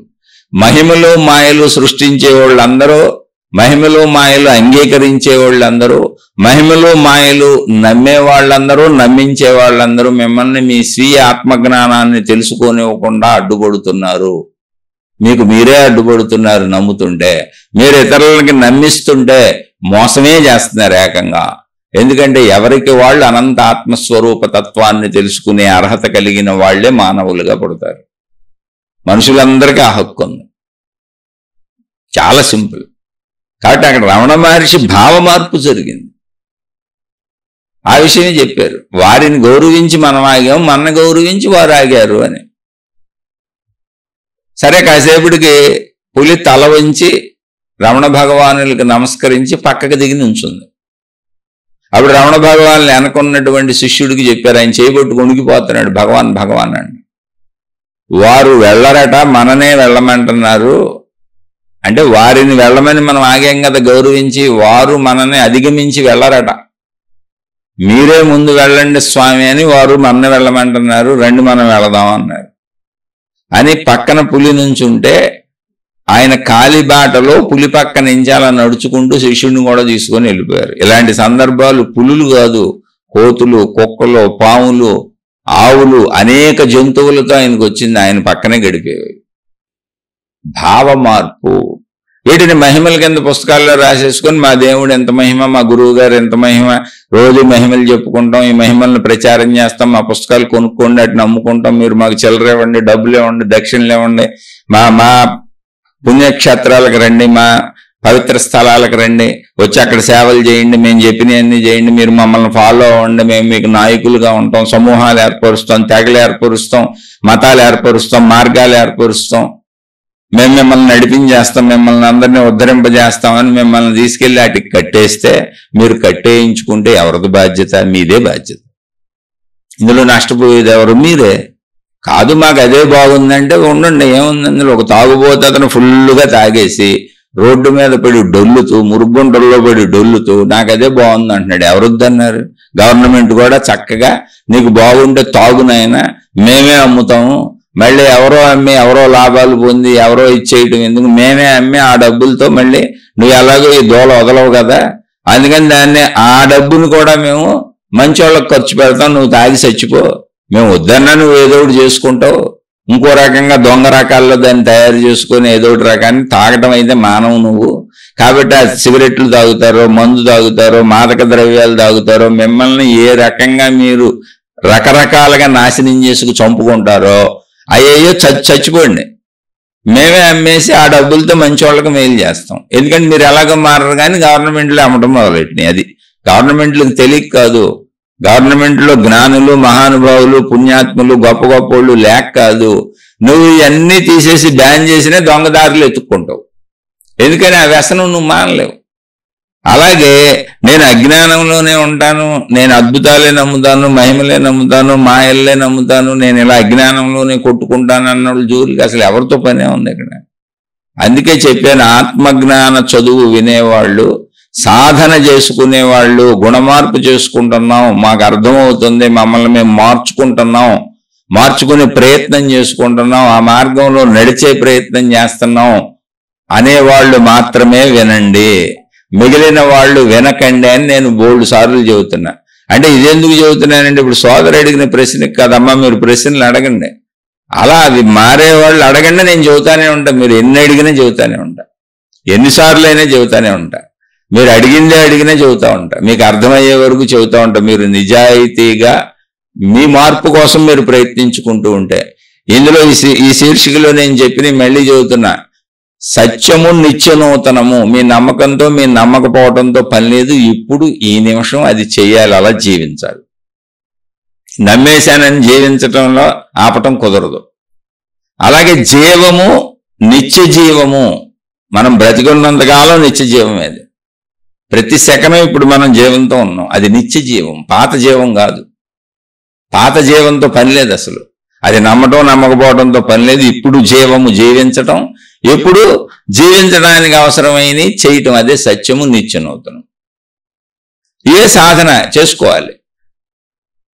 అయితే మిగిలిన వాళ్ళు వినకండి అని ఎందుకు చెబుతున్నానంటే, అనేక మంది గురువులకు సంబంధించిన వాళ్ళు, నిన్నే నాకు ఒక ఆయన కామెంట్ పెట్టాడు, నిన్న కామెంట్లో పెట్టాడు ఆయన, ఏంటో తెలుసా, మీరు ఎంత స్వప్రయత్నం చేసుకున్నా మానవులు మారటానికి అవకాశమే లేదు, అందుకే పైనుంచి దైవదూతల్ని ప్రభువు భూమి మీదకి పంపాడు. ఇంకా ఆ మతం పేరు అవి చవట్ల. ప్రభు అంటే మీరు ఇంకో మతాలకు ఆపాదించుకోబాకండి, ఈ చెప్పిన మతం అయినా అసలు మీరు ఊహించలేరు. అందుకని మీరు ఆ దైవదూతలను అనుసరించి సాగటం, ఆ బోధల్లో సాగటమే తప్ప మీరు ఎంత సొంత తెలివి ఉపయోగించినా మానవుడు మారలేడు అని చెప్తున్నాడు. అని మీరు మా మతంలోకి వచ్చేయండి అని పెట్టాడు. ఇంతకు ముందు నుంచి నన్ను వాళ్ళ మతాల్లోకి, వాళ్ళ గురువుల దగ్గరికి, వాళ్ళ విధానాల్లోకి మార్చాలని ఎంతో మంది ప్రయత్నిస్తున్నారు. ఒక ఆయన్ని నేను అడిగాను, ఏమండి ఎందుకు నా వెనకబడ్డారు, ఇంత ప్రయత్నిస్తున్నారు, ఇప్పుడు నేను మారి మీ గురువుని అనుసరిస్తే వాళ్ళ గురువుని అనుసరించాలంట. నేను చెప్పే విధానం చాలా బాగుందంట, కానీ నేను చెబుతున్నది వాళ్ళ గురువు గారు చెబుతున్న విధానంలో చెప్పట్లేదంట. అందుకని మా గురువు గారిని అనుసరిస్తే మీరు బాగుంటుంది అని పాపం కొన్ని నెలలు నా వెనకబడ్డాడు వరుసగా ఆయన. అప్పుడు ఆయన నేను మామూలుగా అడిగాను, ఏంటి మీ ఉత్సాహం ఏంటి ఇందులో అని. అంటే అప్పుడు ఆయన ఏం చెప్పాడు తెలుసా, ఇప్పుడు మేము ఒక్కొక్కళ్ళనే మార్చుకుంటా వెళ్తే ఎప్పుడుకయ్యాను, మీలాంటి వాళ్ళను 10 మందిని మార్చుకుంటే, అంటే ఇప్పుడు మిమ్మల్ని మార్చామనుకో, ఓ 1000 మందినో 2000 మందినో 10,000 మందినో మార్చినట్టు మీరు వాళ్ళందరినీ ఇన్ఫ్లుయెన్స్ చేసేస్తారు కదా. అందుకని మీలాంటి వాళ్ళని ఒక 10 మందిని 20 మందిని మారిస్తే మేము బోల్డ్ మందిని మార్చేసినట్టు అయిపోద్ది అన్నాడు. ఇలాంటి వాళ్ళు బోల్డ్ మంది ఉన్నారు. ఎవరు పిచ్చి వాళ్ళకి ఆనందం. మేము ఇలాగే ఉంటాం, ఇందులోనే ఉంటాం అనేవాళ్ళు నాకు ఇంకా కామెంట్లు పెడతానే ఉన్నారు. నేను బోల్డ్ సార్లు చెబుతున్నాను, నాయన నా వినకండ్రా తండ్రి, నీ మతంలో నువ్వు పో, నీ గొడవలో నువ్వు పో, నీ ప్రభువుతో నువ్వు వెళ్ళు, నీ దూతతో నువ్వు వెళ్ళు, నీ గురువుతో నువ్వు వెళ్ళు, నీ దేవుడితో నువ్వు వెళ్ళు. నేను ఏం కాదన్నాను, ఎవరిని ఖండించాను? అసలు నేను ఎవరిని ఖండించట్లా. ఇక్కడ అన్నీ సత్యమే, అన్నీ అసత్యమే. ఆయా స్థితులను బట్టి అప్పుడే పుట్టిన పిల్లవాడికి తల్లిపాలు కావాలి. పెద్దవాడై యవనంలో ఉన్నవాడు తనకు నచ్చినవి తింటాడు. వృద్ధాప్యానికి వచ్చేసేటప్పటికి నచ్చినవి అన్నీ తినడం కూడా కుదరదు, సరిపడినవి మాత్రమే తినాలి. ఇలా ప్రతిరోజు, ప్రతి నిమిషం, ప్రతి క్షణం మనిషి జీవితం నిత్య నూతనంగా, నిత్య జీవంగా ఏరుకొని జీవించటమే. అలా జీవించడానికి అనువుగా మన తలలో విచక్షణా జ్ఞానం అనే బుద్ధిని శక్తి ఇచ్చి పంపింది. ఆ విచక్షణా జ్ఞానపు వడపోతలో ప్రతిదీ వడపోసుకొని ప్రతినిత్యము మనం సాధన చేసుకుంటూ జీవించాల్సిందే. అసలు అందులోకి వెళ్తదే, ఇది మంచి, ఇది చెడు, ఇది తిను, ఇది తినకో, ఇలా చేస్తే ఇబ్బంది పడతావు, ఇలా చేస్తే సుఖపడతావు, మొత్తం మీ లోపల మీకు చెబుతున్నా మీరు కాదని మీరు అనుకున్న వాటిని చేసుకుంటున్నారు. అదే నమ్మటం అంటున్నా.